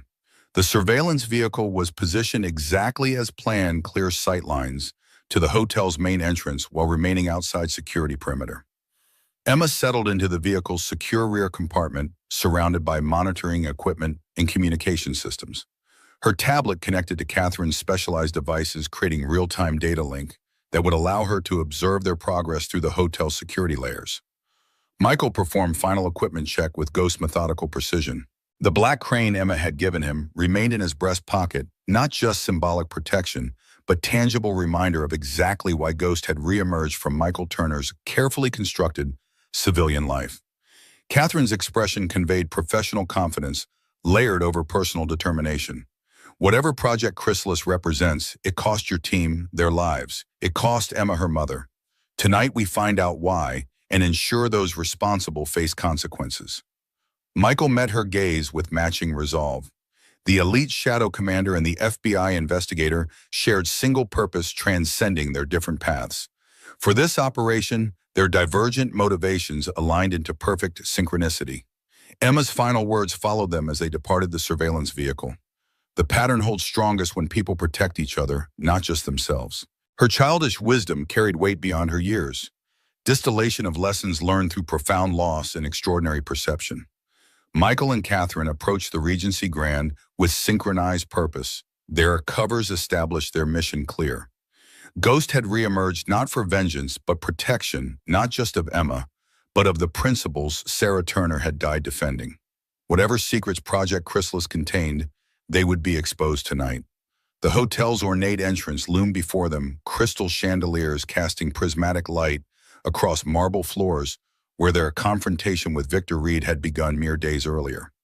Michael adjusted his professional demeanor, Ghost's calculated precision overlaying the maintenance engineer's practiced invisibility. The wrong man had returned this time deliberately, purposefully, and prepared to finish what Elite Shadow had started at Black River. The Regency Grand's opulent lobby transformed as evening approached, ambient lighting softening to create an atmosphere of exclusive luxury. Security personnel positioned themselves with practiced casualness while staff prepared for the investment conference scheduled in the executive wing. Michael and Catherine entered through the main entrance, projecting the confident indifference of corporate IT professionals, expected but unimportant, invisible through their very ordinariness. Their carefully selected attire communicated precisely the right blend of business competence and technological specialty, conservative enough to move unquestioned through corporate environments while suggesting the mild eccentricity expected of technical consultants. Every element of their presentation had been calculated to deflect attention rather than avoid it. Catherine led their approach to the reception desk, credentials already prepared. The Thornton Group scheduled network maintenance for the reservation system. Her delivery carried the slight impatience of someone who had repeated this introduction countless times at similar establishments. The receptionist verified their appointment with practiced efficiency, barely glancing at the documentation before directing them to the business center where a staff liaison would meet them. The casual dismissal was exactly what they had anticipated. Hotel staff were focused on the VIP guests arriving for the private conference, not routine maintenance. Michael maintained situational awareness while projecting distracted professionalism, cataloging security positions and camera coverage through peripheral vision. 3 guards had been added since his previous visit, positioned to monitor approach routes to the executive conference rooms. Victor Reed was notably absent from the main security station, likely preparing for Monarch's arrival. Their staff liaison arrived promptly, a junior assistant manager, clearly assigned the task as punishment for some previous infraction. His barely concealed disdain for technical matters worked to their advantage, minimizing the questions he might otherwise ask about their specific tasks. Catherine maintained control of the interaction, her corporate demeanor providing perfect cover for Michael's more detailed surveillance. We'll need access to the network infrastructure room first. Standard protocol requires baseline testing before we implement the reservation system update. The liaison escorted them toward the business center, his disinterest in their work providing natural cover for Catherine to establish communication with Emma. She adjusted her earpiece while extracting a tablet from her briefcase. I'll need to verify our network access points. Standard procedure. Emma's voice came through their secured communication system with perfect clarity, her calm delivery belying her age. All security cameras are operational except for the ones covering the East Service Corridor. Two maintenance workers checking the water damage now. Michael recognized the implication immediately. Their planned access route remained viable. He exchanged a subtle glance with Catherine, who nodded almost imperceptibly. Their synchronized understanding operated on multiple levels, professional expertise amplified by shared purpose. The business center provided ideal staging ground for the operation's first phase. Their liaison left them with keycard access and instructions to call the front desk when their work was complete, exactly the operational freedom they required. Catherine immediately accessed the hotel's network through her specialized equipment, while Michael secured the room against unexpected interruptions. Emma's voice continued, providing real-time intelligence through their earpieces. Mr. Reed just entered the main security office. He's reviewing camera feeds and deployment positions. 3 black SUVs arriving at the VIP entrance now. Michael accessed the surveillance feed Catherine had established, confirming Emma's report. James Monarch emerged from the center vehicle surrounded by private security detail that moved with military precision, former Special Forces operators recognizable through their positioning and scanning patterns. Monarch himself projected relaxed authority, his bespoke suit and practiced smile masking the calculated awareness evident in his eyes. Catherine processed this development with professional detachment, though the slight tension in her posture betrayed personal investment beyond her FBI responsibilities. Monarch himself confirming the exchange's importance. The operation's stakes had elevated substantially. Success would provide evidence directly linking Monarch to Project Chrysalis, while failure would expose them to immediate and lethal response. Michael's focus narrowed to operational parameters, Ghost's tactical efficiency replacing Michael Turner's paternal concerns. Success was the only acceptable outcome, not just for the mission, but for Emma's future security. Emma monitored Monarch's movement and security deployment. We need real-time updates on their positions relative to our approach route. Emma's response came with childlike precision. He's going to the Diamond Suite on the 15th floor. 4 guards with him, 2 at the elevator, 2 at the suite entrance. 6 more spreading through the hotel. Her spatial awareness of the security deployment transcended what should have been possible through camera feeds alone, confirming Michael's growing suspicion about his daughter's extraordinary perceptual abilities. Catherine completed her network infiltration, establishing digital access points that would facilitate their server room breach while leaving minimal evidence of intrusion. The preparations complete, she met Michael's gaze with professional determination, layered over personal resolve. Time to move. They proceeded toward the service areas using their IT consultant credentials to move through staff-only sections without raising suspicion. The East Corridor showed evidence of recent water damage maintenance equipment positioned around exposed ceiling panels where pipes had apparently ruptured earlier that day. The absence of security personnel confirmed Emma's intelligence electronic equipment protection protocols had redirected coverage away from this vulnerable access point. Emma's voice provided continuous updates through their secured communication. Mr. Reed just dispatched 2 security teams to sweep the lower levels. Standard protocol before Monarch receives the package. You have approximately 12 minutes before they reach your position. Michael acknowledged this timeline, tactical calculations automatically adjusting their approach. The water damage provided natural explanation for their presence near restricted areas. IT consultants verifying network integrity following infrastructure issues. Catherine reinforced this cover by openly documenting connection points with her tablet as they moved through the corridor. The secondary server room appeared precisely as blueprints had indicated, modest technical infrastructure behind standard security protocols. Catherine bypassed the electronic lock with practiced efficiency, while Michael maintained surveillance of adjoining quarters. The door opened without triggering alarms, allowing them to slip inside undetected. Catherine immediately connected her specialized equipment to the hotel's systems, establishing deeper access to security protocols and communication networks. Emma, we're patched into the secondary network. Can you access the internal security feeds from your position? Emma's response came with unexpected technical authority. Connecting now, I can see everything. Her voice carried childish satisfaction at successful execution rather than surprise at accessing sophisticated security systems. Michael secured the room while Catherine extracted preliminary data, her expression tightening as information flowed across her screen. Financial transactions, client lists, communication logs, evidence of money laundering operations extending through multiple Monarch properties. But the real objective Project Chrysalis documentation remains secured in the primary server room adjacent to the main security office. Emma's voice interrupted their assessment urgency, replacing her previous calm. Something's changed. New security team arriving through the garage entrance.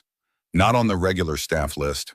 Michael accessed the security feed Emma had highlighted, immediately recognizing the tactical formation of the new arrivals. These weren't standard hotel security, but specialized operators, likely former military or intelligence personnel. Their deployment pattern indicated response to potential threat rather than routine security enhancement. They've detected our digital intrusion. Catherine's assessment confirmed his tactical evaluation. Their firewall triggered a silent alarm when we accessed the financial records.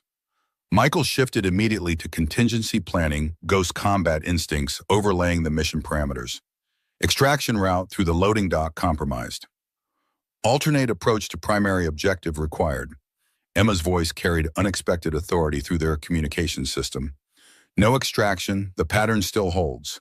Use the kitchen service elevator. It's in maintenance mode for the next 4 minutes. Catherine met Michael's gaze, silently questioning Emma's assessment against their planned protocols. Michael nodded once firm acceptance of his daughter's inexplicable, yet consistently accurate situational awareness. They secured the secondary server room and proceeded toward the kitchen access point Emma had identified, moving with purposeful efficiency that avoided drawing attention. The service elevator operated on maintenance override, just as Emma had indicated. The control panel bypassed standard security verification, while technicians addressed reported mechanical issues. Michael and Catherine entered, without challenge, the elevator providing direct access to the administrative level where the primary server room was located. Emma continued providing real-time intelligence as they ascended. Mr. Reed dispatched 6 guards to the secondary server room. They'll discover your intrusion in approximately 2 minutes. Mr. Monarch is meeting with 3 men in the Diamond Suite. One appears to be a senior military officer based on his posture and the deference shown by others. Catherine processed this information with professional focus, though her expression betrayed deeper concern. Military involvement elevated the situation beyond standard criminal investigation, suggesting government complicity in Project Chrysalis that would complicate FBI prosecution. Michael recognized her calculation, having faced similar ethical complexities during elite shadow operations where mission objectives conflicted with institutional loyalties. The elevator opened onto the administrative level, currently deserted, as staff attended to the VIP event in the executive wing. Michael led their approach to the primary server room, ghost tactical movements replacing the maintenance engineer's deliberately ordinary presence. The corridor remained clear, security cameras positioned exactly as blueprints had indicated, but now presenting active threat given the heightened alert status. Catherine accessed her tablet, implementing pre-programmed disruption of the surveillance system. We have 50 seconds before the security system registers the camera loop and triggers automated verification protocols. They moved with synchronized efficiency toward the primary server room, positioned adjacent to the security office, as their intelligence had indicated. The proximity created both challenge and opportunity, direct access to their objective, but immediate response if detected. The biometric security panel required Catherine's specialized bypass equipment, which she deployed with practiced precision while Michael maintained perimeter awareness. Emma's voice carried increased tension through their communication system.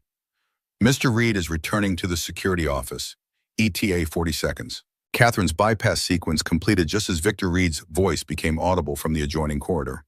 The security chief was issuing instructions to his team, directing sweeping search patterns focused on the lower levels where their digital intrusion had been detected. The server room door opened with barely audible pneumatic hiss, allowing Michael and Catherine to slip inside moments before Reed passed their position. The primary server room contained significantly more advanced equipment than its secondary counterpart, multiple server racks with independent cooling systems and redundant power supplies. Catherine identified the primary database node and connected her extraction device, while Michael secured their position, calculating optimal defensive positions if their presence was discovered. Emma's update confirmed the operational timeline had accelerated dramatically. The special security team is accessing the secondary server room now. They'll detect your data extraction signature within 90 seconds. Catherine worked with focused intensity, her equipment bypassing standard security protocols to access encrypted databases containing Project Chrysalis documentation. The specialized software identified and extracted relevant files while minimizing digital footprint, sophisticated technology clearly developed by resources beyond standard FBI technical capabilities. Michael positioned himself near the entrance, ready to intercept potential threats, while ensuring Catherine had necessary time to complete the extraction. His combat awareness heightened as Emma provided continuous intelligence on security movements throughout the hotel, allowing him to anticipate potential response patterns. Catherine's expression shifted as extracted data appeared on her device, professional focus giving way to genuine shock as she processed the information. Project Chrysalis isn't just selling intelligence. It's an integrated military intelligence operation targeting domestic population control technologies. Her voice carried horrified recognition as implications became clear. This is what Elite Shadow discovered before Black River. Michael absorbed this confirmation with cold clarity pieces, finally connecting after 3 years of unanswered questions. Elite Shadow's final mission had uncovered domestic surveillance infrastructure, disguised as commercial security technology violation of constitutional protections implemented through private contractors to circumvent legal restrictions on government activities. The revelation had triggered their elimination by those who couldn't risk exposure. Emma's voice interrupted with renewed urgency. Mr. Monarch is leaving the Diamond Suite with the military officer. They're heading toward the security office. Her tactical assessment continued with disturbing precision. They know you're there. The pattern is changing. Catherine completed the data extraction, securing the evidence on encrypted drives before disconnecting from the server. She met Michael's gaze with grim determination. This goes beyond money laundering or intelligence trading. Monarch is implementing surveillance infrastructure throughout luxury properties worldwide, creating monitoring network that bypasses all legal oversight. Michael processed this information against his elite shadow knowledge, recognizing the strategic implementation that would place listening and tracking technology in proximity to political leaders, business executives, and influential private citizens who frequented Monarch properties. The perfect intelligence gathering operation hiding in plain sight. Emma's voice carried increasing tension. Security teams converging on administrative level, all elevators locked down, emergency stairwells under surveillance. Michael calculated remaining options with tactical precision, identifying potential extraction routes against escalating threat response. Catherine secured the extracted data and reset her equipment to leave minimal evidence of their intrusion. Their synchronized efficiency reflected compatible operational backgrounds despite their different institutional origins. Reed's voice became audible outside the server room, issuing direct instructions to his security team. Full lockdown protocols. No one enters or leaves until we locate the intruders. The security chief's tone carried professional authority layered with personal anger, his previous encounter with Michael clearly influencing his response intensity. Michael identified their only viable option with ghost tactical certainty. We moved through the security office directly, the unexpected approach providing advantage of surprise against forces deployed to block standard escape routes. Catherine nodded her agreement without hesitation, accepting the high-risk strategy as their best remaining option. She prepared her equipment for rapid deployment, while Michael positioned himself at the connecting door between server room and security office. Emma's voice provided final tactical intelligence before they committed to action. Mr. Monarch and the officer are 30 seconds from your position. 4 guards with them, standard protective formation.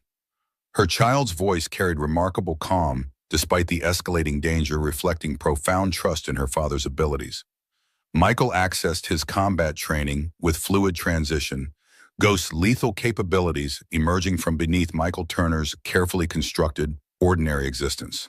The transformation occurred without external indication, subtle shifts in posture and focus that optimized his physical capabilities for the coming confrontation.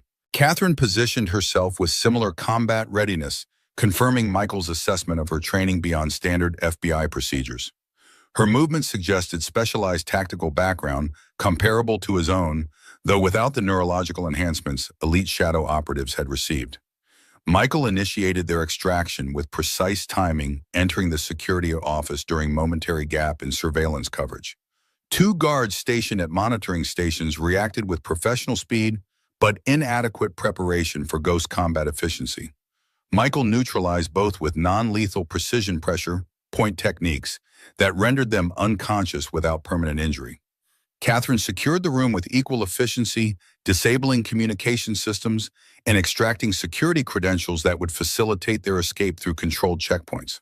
Her movements confirmed specialized training beyond her FBI credentials, suggesting covert operations background that aligned with Blackwood Corporation's classified activities. Emma's voice provided continuous tactical updates as they secured the security office. Mr. Reed and primary response team diverted to secondary server room based on automated alert protocols. Monarch and military officer approaching security office from Eastern Corridor. Elevator security override initiated from Diamond Suite control panel. Michael processed this intelligence against structural blueprints, identifying optimal extraction route through service areas connecting administrative level to hotel kitchen. The pathway would bypass primary security checkpoints while providing multiple contingency options if intercepted. Catherine completed final data security measures, ensuring extracted intelligence remained protected regardless of potential capture. The evidence safe, she'd moved toward their identified extraction route with focused determination that matched Michael's operational intensity. The security office door opened before they reached their exit point, James Monarch himself entering with calculated confidence, backed by armed security detail. The Monarch Luxury CEO projected polished authority, despite the tactical situation, his expression conveying aristocratic amusement rather than alarm. Wrong room ghost.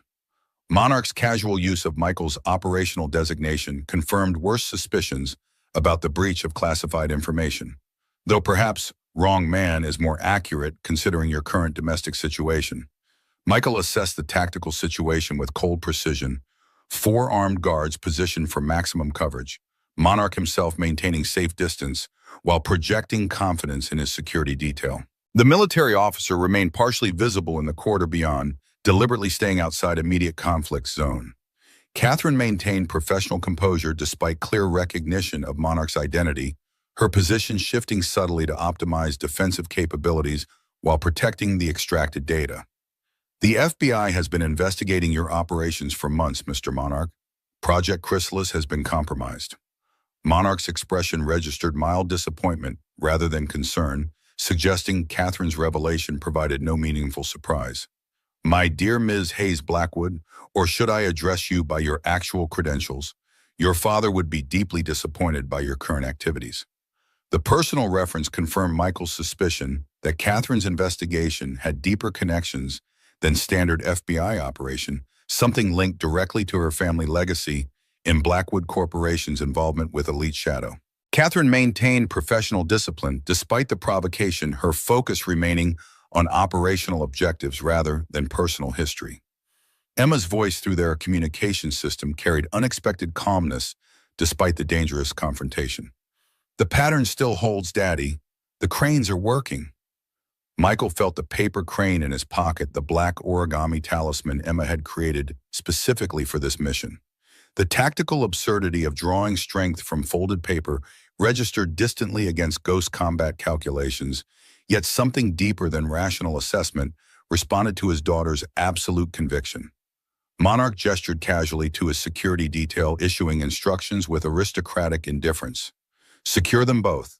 Minimize damage to the woman. Blackwood will pay premium for his daughter's return. Ghost is expendable now that we've confirmed his identity.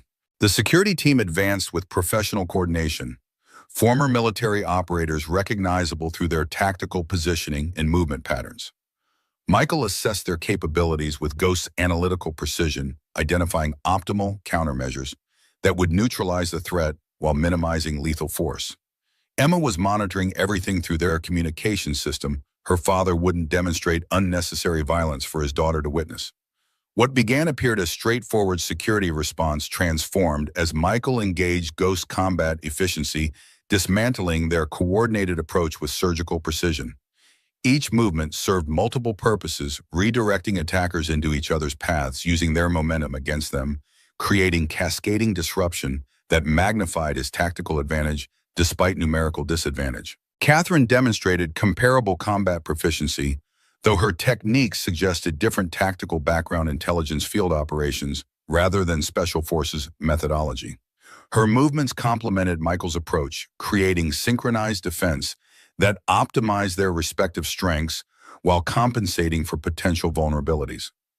Monarch maintained his position outside direct conflict, his expression transitioning from confidence to calculation as his security detail proved inadequate against Ghost capabilities. The military officer behind him spoke quietly into secured communication device, clearly summoning additional resources to contain the situation. Emma's tactical updates continued through their communication system, providing critical intelligence about security deployments beyond their immediate visibility. Hotel lockdown protocols fully implemented. All standard exits secured. Loading dock remains accessible through kitchen service corridor maintenance override, still active on security subsystems. Michael created momentary advantage by incapacitating the remaining security personnel, providing Catherine opportunity to secure their position while he addressed Monarch directly. Project Chrysalis ends tonight. Elite Shadow completed their final mission after all. Monarch's composed exterior cracked slightly, revealing genuine anger beneath his cultivated aristocratic indifference. You understand nothing, Ghost. Chrysalis isn't just surveillance, it's evolutionary necessity. National security infrastructure for modern threats requires capabilities beyond outdated constitutional limitations. Michael recognized the justification from countless classified briefings, security requirements superseding legal frameworks, through carefully constructed rationalizations about exceptional circumstances and evolving threats. The same arguments had established Elite Shadow itself specialized unit operating beyond traditional military constraints to address emerging asymmetrical threats. Catherine secured digital evidence while maintaining defensive position, her focus remaining on operational objectives rather than ideological debate. The constitutional limitations you find so outdated are precisely what separates legitimate security operations from tyranny. The distinction apparently escapes your ethical framework.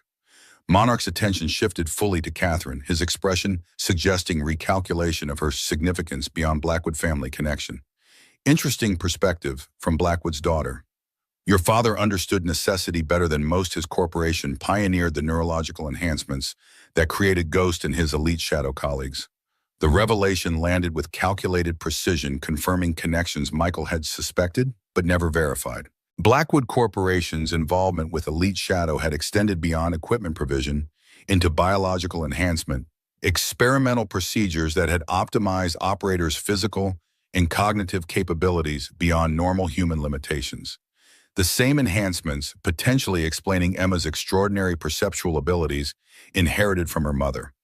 Catherine absorbed this confirmation without visible reaction, though her operational focus intensified perceptibly.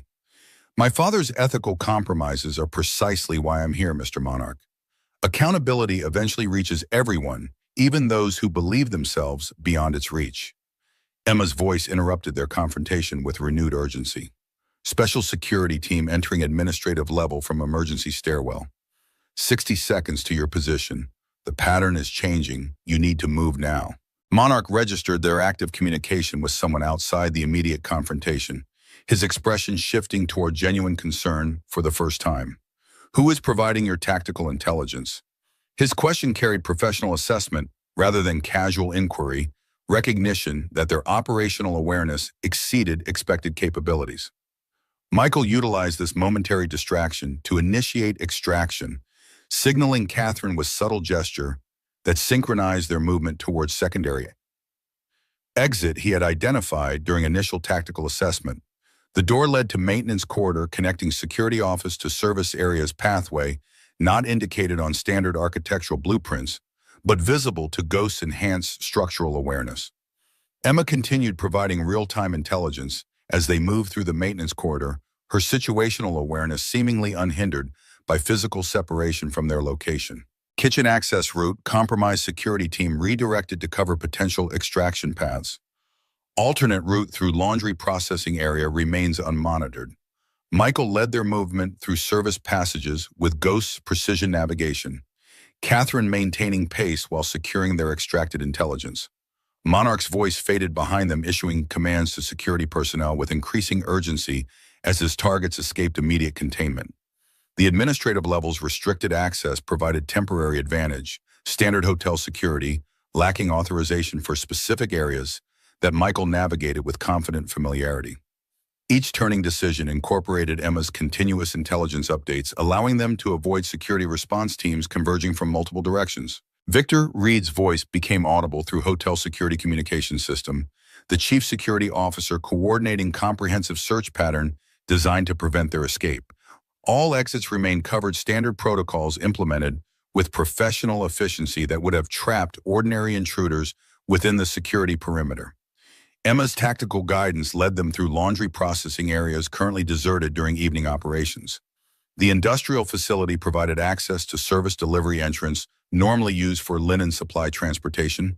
Exit point overlooked in standard security lockdown due to its specialized function outside regular hotel operations.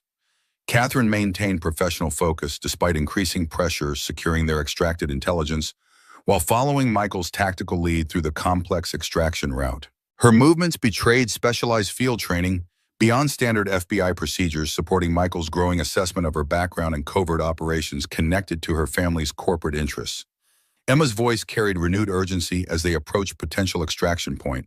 Mr. Reed has identified your movement pattern. Security teams redirecting to cover service exits. The pattern is shifting, alternative approach required. Michael processed this intelligence against structural knowledge, identifying secondary option through maintenance tunnels connecting hotel infrastructure to adjacent commercial properties. The underground passage provided evacuation route during potential emergencies, access restricted to specialized security personnel with appropriate clearance levels. Catherine followed his tactical adjustment without requiring detailed explanation, her operational adaptability matching his own enhanced capabilities. Their synchronized movement reflected compatible training despite different institutional backgrounds. Ghost's elite shadow protocols aligning with Catherine's specialized field experience.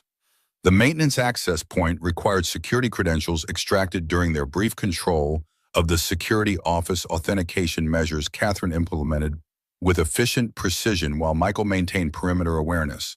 The access panel opened to reveal concrete service tunnel, illuminated by emergency lighting infrastructure pathway, connecting multiple buildings within the commercial development. Emma's voice maintained calm authority through their communication system despite increasing tactical pressure. Primary security response focusing on hotel exits. Tunnel system not included in current containment protocols. Her assessment provided critical confirmation of their extraction viability, though her method of accessing this information remained inexplicable given her limited technical resources. Michael led their movement through the tunnel system with confident navigation. Ghost's enhanced spatial awareness mapping optimal route toward their designated extraction point, where Emma waited with Catherine's handler. The underground pathway stretched ahead in branching configuration concrete arteries, connecting commercial properties throughout the surrounding development. Catherine maintained operational pace while processing extracted intelligence on her secured device, her expression reflecting growing comprehension of Project Chrysalis implications. This surveillance infrastructure integrates with Blackwood Corporation technology prototype systems my father developed before his death. Her voice carried personal recognition beneath professional assessment. My own family's legacy weaponized against constitutional protections. Michael absorbed this confirmation while maintaining tactical focus pieces, connecting with increasing clarity. Elite Shadow's final mission had uncovered Blackwood prototype systems repurposed for domestic surveillance violation of established boundaries between military capabilities and civilian applications. The revelation had triggered Black River's destruction to eliminate witnesses and evidence before official channels could be notified. Emma's tactical updates continued guiding their movement through the tunnel system, her awareness of security response patterns seemingly unaffected by their subterranean position. Mr. Monarch has deployed specialized response team through alternate tunnel access point. Thermal imaging equipment activated to track movement through infrastructure corridors. Michael adjusted their approach immediately, tactical calculations incorporating this new threat vector against remaining extraction options. The specialized response team represented significant escalation operators with comparable training and equipment to Ghost's own capabilities. Direct confrontation would endanger their extracted intelligence and potentially confirm Michael's identity beyond current suspicions. Catherine recognized the tactical implications with matching professional assessment, adjusting her movement to optimize stealth rather than speed. Her operational adaptation further confirmed specialized training beyond standard FBI field procedures, suggesting background in covert operations aligned with Michael's elite shadow experience. The tunnel system's branching configuration provided tactical options, multiple potential routes toward their extraction point, with varying degrees of concealment and access restriction. Michael selected secondary pathway, requiring specialized access credentials routes secured by authentication protocols that would delay pursuit while providing less direct but more defensible approach to their objective. Emma's voice carried unexpected emotional undercurrent beneath her tactical composure. "Something's wrong with the pattern, Daddy. It's changing too quickly." Her child's perception apparently detecting variables beyond standard tactical assessment, recognizing threat patterns invisible to conventional analysis. Michael processed this warning with appropriate gravity. Despite its inexplicable nature, Emma's perceptual abilities had repeatedly demonstrated accuracy beyond rational explanation. He heightened his tactical awareness further, Ghost's enhanced senses operating at maximum capacity to detect potential threats before direct engagement. Catherine secured their extracted intelligence in specialized containment designed to preserve data integrity, regardless of physical interception, ensuring Project Chrysalis evidence would reach appropriate authorities even if they failed to complete extraction. Her operational priorities remain clear, despite escalating tactical pressure mission, success prioritized above personal safety.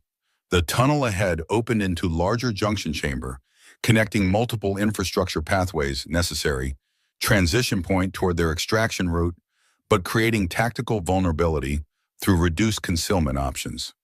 Michael slowed their advanced enhanced senses, detecting subtle environmental indicators of recent movement through the supposedly secured area. Emma's warning came seconds before thermal signatures appeared at the chamber's opposite entrance. Specialized response team deploying with tactical precision that confirmed Michael's assessment of their capabilities. The operators moved with a coordinated efficiency, recognizable as specialized military training, likely former Special Forces operators recruited into Monarch's private security apparatus. Michael signaled Catherine to secure position behind infrastructure equipment, providing partial concealment, while he assessed response options against the approaching threat. Direct confrontation remained viable, but would create unacceptable risk to their extracted intelligence specialized operators, potentially equipped to neutralize their evidence before it reached appropriate authorities. Catherine positioned herself with tactical discipline while preparing contingency measures, separate data package that could be transmitted through emergency protocols if physical extraction became impossible. Her operational adaptability further confirmed specialized background beyond her official FBI credentials, suggesting classified experience comparable to Michael's own military history. Emma's voice provided critical tactical intelligence through their secured communication system. Alternative exit through maintenance shaft located behind Northeast Junction panel. Structural blueprints indicate vertical access to commercial property above current position. Her assessment delivered with childlike precision that belied the sophisticated spatial analysis required to identify this escape route. Michael located the maintenance access point with Ghost's enhanced perceptual capabilities service panel, designed for infrastructure maintenance rather than personnel movement, but providing viable extraction option given their current tactical constraints. Catherine followed his indication without requiring verbal communication, their operational synchronicity, optimizing movement efficiency while minimizing detection risk. The specialized response team continued methodical sweep of the junction chamber, thermal imaging equipment detecting residual heat signatures from Michael and Catherine's recent passage. Their tactical discipline confirmed Michael's assessment operators with specialized training comparable to elite shadow protocols, equipped with advanced detection technology designed to counter enhanced operatives. The maintenance shaft provided narrow vertical access route, confined space requiring specialized climbing techniques, but offering concealment advantages against conventional pursuit. Michael secured the access panel behind them after Catherine entered, ensuring minimal evidence of their passage while creating additional delay for pursuing forces. Emma's voice maintained remarkable calm despite the tactical pressure evident in her situation updates. Mr. Monarch has arrived at Junction Chamber with military officer. Additional security teams deploying through all tunnel access points. Her awareness of enemy movements transcended what should have been possible through conventional monitoring systems, suggesting perceptual capabilities beyond normal parameters, similar to Ghost-enhanced awareness. Michael led their ascent through the maintenance shaft with efficient movement, optimized for the confined space Catherine following, with matching capability that further confirmed her specialized training background. The vertical passage extended approximately 30 feet upward, terminating at service access point, connecting to commercial property that architectural blueprints identified as high-end department store adjacent to the hotel complex. Catherine maintained operational focus while processing tactical implications of their current situation. Project Chrysalis penetrates deeper than intelligence trading. The military officer with Monarch suggests Pentagon involvement classified program operating without congressional oversight or judicial review. Her assessment aligned with Michael's own analysis, explaining the extraordinary resources deployed to prevent their escape with extracted evidence. The maintenance shaft terminated at secured access panel, requiring specialized tools to open from interior position. Michael deployed compact multi-tool from concealed pocket ghost equipment selection, reflecting years of operational experience in complex extraction scenarios. The panel released with minimal noise after careful manipulation of securing mechanisms, providing access to storage area within the commercial property above. Emma's tactical updates continued through their communication system, providing critical intelligence about security deployments throughout surrounding properties. Hotel security expanding search parameters to adjacent buildings. Local police resources mobilized through emergency protocols initiated by Monarch's security team. Her awareness of tactical developments remained inexplicable given her limited monitoring resources and physical separation from active engagement areas. Michael secured the storage area with swift assessment, confirming minimal security coverage, typical of commercial retail environments. The department store had closed for regular business hours, but maintained skeleton security staff focused primarily on exterior access points rather than internal monitoring, creating viable extraction path towards service delivery area where Catherine's handler would be positioned with transportation. Catherine completed final verification of their extracted intelligence, ensuring data integrity while preparing for potential remote transmission if physical extraction became impossible. Her operational discipline reflected specialized training beyond standard FBI procedures, agent capable of maintaining mission focus under extreme tactical pressure. Emma's voice carried renewed urgency through their communication system. The pattern is stabilizing again. Exit through northeast service door leads directly to extraction point. Her tactical guidance provided critical confirmation of their planned route while suggesting her extraordinary awareness extended to active monitoring of their designated extraction team. Michael led their movement through the commercial property with Ghost's tactical precision, utilizing service quarters and staff-only areas to minimize potential security encounters.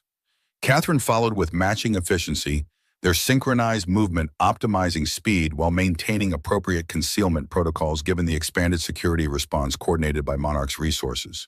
The department store's service area appeared to head loading dock normally used for merchandise delivery, but currently secured for evening closure. Standard security measures presented minimal challenge compared to hotels' specialized protocols, allowing Michael to bypass electronic locks with efficient application of extracted security credentials, while Catherine maintained perimeter awareness. Emma's voice provided final tactical confirmation as they approached potential extraction point. FBI vehicle positioned exactly as planned. Handler maintaining secure perimeter with backup team on standby. The pattern is complete, Daddy. The cranes worked. Michael felt unexpected emotional response to his daughter's simple assertion. The folded paper talismans she'd created somehow connected to her extraordinary perceptual abilities and tactical awareness. The black crane remained in his pocket throughout the operation, its presence representing connection to Emma that transcended physical separation during the high-risk extraction. Catherine secured final approach to extraction vehicle with professional discipline, though her expression revealed genuine relief as operational success appeared increasingly viable. The FBI team maintained concealed positioning around designated extraction point tactical formation designed to secure the package retrieval while minimizing visible security presence that might trigger Monarch's expanded response protocols. Emma's small figure became visible inside the secured vehicle, her face illuminated by tablet screens displaying multiple data feeds with complexity far beyond normal 10-year-old capabilities. Her expression transformed from intense concentration to beaming smile as she spotted Michael approaching the tactical intelligence provider, instantly reverting to ordinary child, relieved to see her father returning safely. Michael maintained final security protocols while approaching extraction point, Ghost's enhanced awareness, detecting no immediate pursuit or surveillance coverage in their immediate vicinity. The specialized response teams remained focused on tunnel system and hotel complex tactical misdirection, successful in creating operational window for their escape with extracted intelligence. Catherine's handler emerged from concealed position as they approached professional assessment, evident in his tactical positioning and equipment configuration. The senior FBI agent's expression confirmed operational success while gesturing toward waiting vehicle with clear extraction priority, asset secured, immediate departure protocol initiated. Emma practically launched herself from the vehicle as Michael approached childish enthusiasm, overriding tactical discipline that had characterized her communication throughout the operation.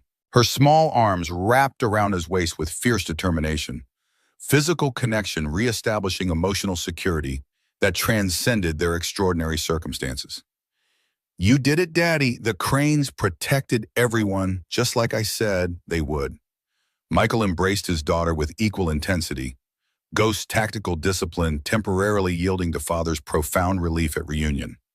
Emma's safety represented his primary mission parameter, operational success, measured first through her protection rather than intelligence extraction or Project Chrysalis exposure.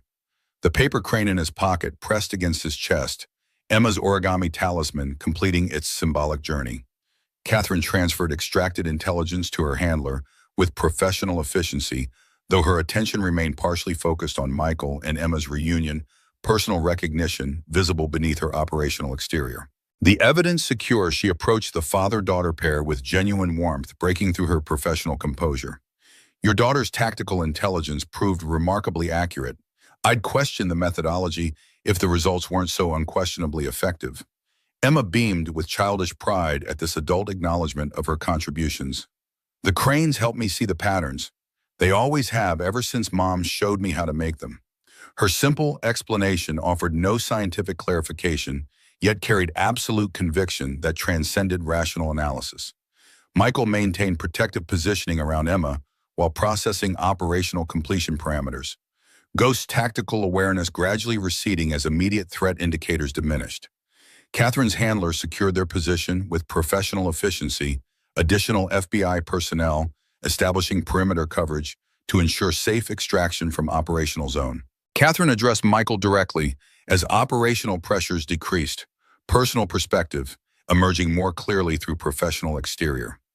Project Chrysalis represents fundamental threat to constitutional governance, domestic surveillance, beyond any legal authorization or oversight. The evidence we've secured will reach proper authorities regardless of internal penetration. Michael recognized the commitment beneath her professional assessment, Catherine Hayes Blackwood, pursuing justice despite potential family legacy complications and institutional resistance. Her determination matched his own dedication to protecting Emma, personal mission, transcending professional parameters or institutional loyalties. Emma maintained physical contact with Michael while observing Catherine with surprisingly adult assessment in her young eyes. "You should come with us, Ms. Catherine. The pattern works better when we stay together." Her childish declaration carried unexpected weight, tactical recommendation embedded within innocent suggestion. Catherine exchanged glance with Michael, mutual recognition of complications extending beyond current operational parameters. Monarch had identified them both. Ghost's carefully constructed civilian identity compromised, while Catherine's FBI cover potentially exposed as Blackwood Corporation connection became known to Project Chrysalis leadership. Michael processed tactical implications with Ghost precision while maintaining Michael Turner's paternal priorities. Emma's safety required complete extraction from established patterns, new identities, new location, comprehensive security measures beyond those previously implemented after Black River. Catherine's involvement created additional variables, but potentially valuable resources through her FBI connections and personal capabilities. Catherine seemed to reach similar conclusion through parallel assessment, her professional analysis aligning with personal inclination. Her gaze met Michael's with clear communication beyond verbal expression, recognition of shared mission, extending beyond current operation into uncertain future, where Project Chrysalis exposure would trigger powerful countermeasures from those implicated in its implementation. Emma looked between adults with perceptive understanding beyond her years, her small hand reaching into pocket to produce another paper crane, this one folded from vibrant blue paper rather than tactical black. For new beginnings. When people protect each other instead of just themselves, her simple wisdom carried profound truth applicable beyond their immediate tactical situation. Michael accepted his daughter's offering with appropriate gravity, the blue crane joining black one in his pocket, symbols of transformation from Ghost's isolated operational existence to something more integrated and purposeful. Emma's extraordinary perception had recognized essential truth that transcended tactical parameters or operational objectives. Catherine's handler interrupted their moment with professional urgency security update, demanding immediate extraction from potentially compromised position. Monarch's resources expanding search parameters beyond hotel complex into surrounding commercial district. Time-sensitive extraction window requiring immediate implementation of departure protocols. Michael secured Emma within extraction vehicle while maintaining final perimeter assessment, Ghost's enhanced awareness detecting no immediate pursuit, but recognizing expanded search parameters that would eventually identify their position. Catherine completed final operational documentation with professional efficiency before joining them in the secured transport tacit acceptance of Emma's recommendation to maintain their operational connection beyond current mission parameters. Emma arranged her remaining paper cranes in specific pattern across vehicle seating, creating symbolic protection that clearly provided genuine comfort despite its tactical irrationality. Her belief in these folded talismans represented innocence, preserved despite extraordinary circumstances, childhood resilience maintaining core humanity despite exposure to adult complexities beyond normal comprehension. Michael maintained protective positioning around Emma Affurin's extraction vehicle departed Ghost's tactical awareness gradually receding as immediate threat indicators diminished with increasing distance from operational zone. The paper cranes in his pocket pressed against his chest, black and blue origami symbols, representing transformation from isolated operative to something more integrated and purposeful. Catherine reviewed extracted intelligence during transit, her expression revealing growing comprehension of Project Chrysalis implications beyond initial assessment. This surveillance infrastructure extends through every Monarch property worldwide access points, establishing monitoring capability for thousands of political leaders, business executives, and influential private citizens. Her voice carried appropriate gravity given the constitutional implications. Complete circumvention of legal constraints on government surveillance through privatized implementation. Michael processed this confirmation against Elite Shadow's final mission parameters, the intelligence they'd uncovered at Black River before deliberate elimination through orchestrated accident designed to protect Project Chrysalis implementation. Sarah Turner had somehow anticipated the attack, ensuring Emma's survival while preserving crucial evidence through her origami message that had remained undelivered until now. Emma leaned against her father with childish trust that transcended their extraordinary circumstances. Tactical intelligence provider reverting to ordinary 10-year-olds secure in paternal protection.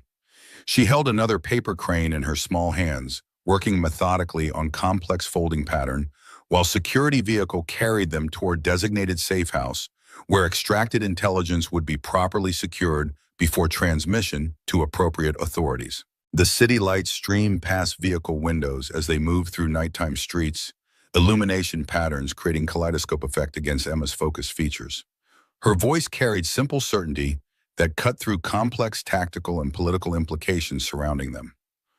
"We're going somewhere new now, aren't we?" Daddy Michael confirmed with gentle honesty that had always characterized their relationship despite necessary operational secrets.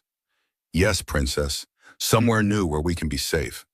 His tactical assessment had already begun calculating optimal relocation parameters, secure location beyond Monarch's extensive resources, while maintaining access to protective infrastructure necessary given their newly exposed identities. Catherine observed their interaction with thoughtful assessment, clearly influenced by personal perspective beyond professional parameters.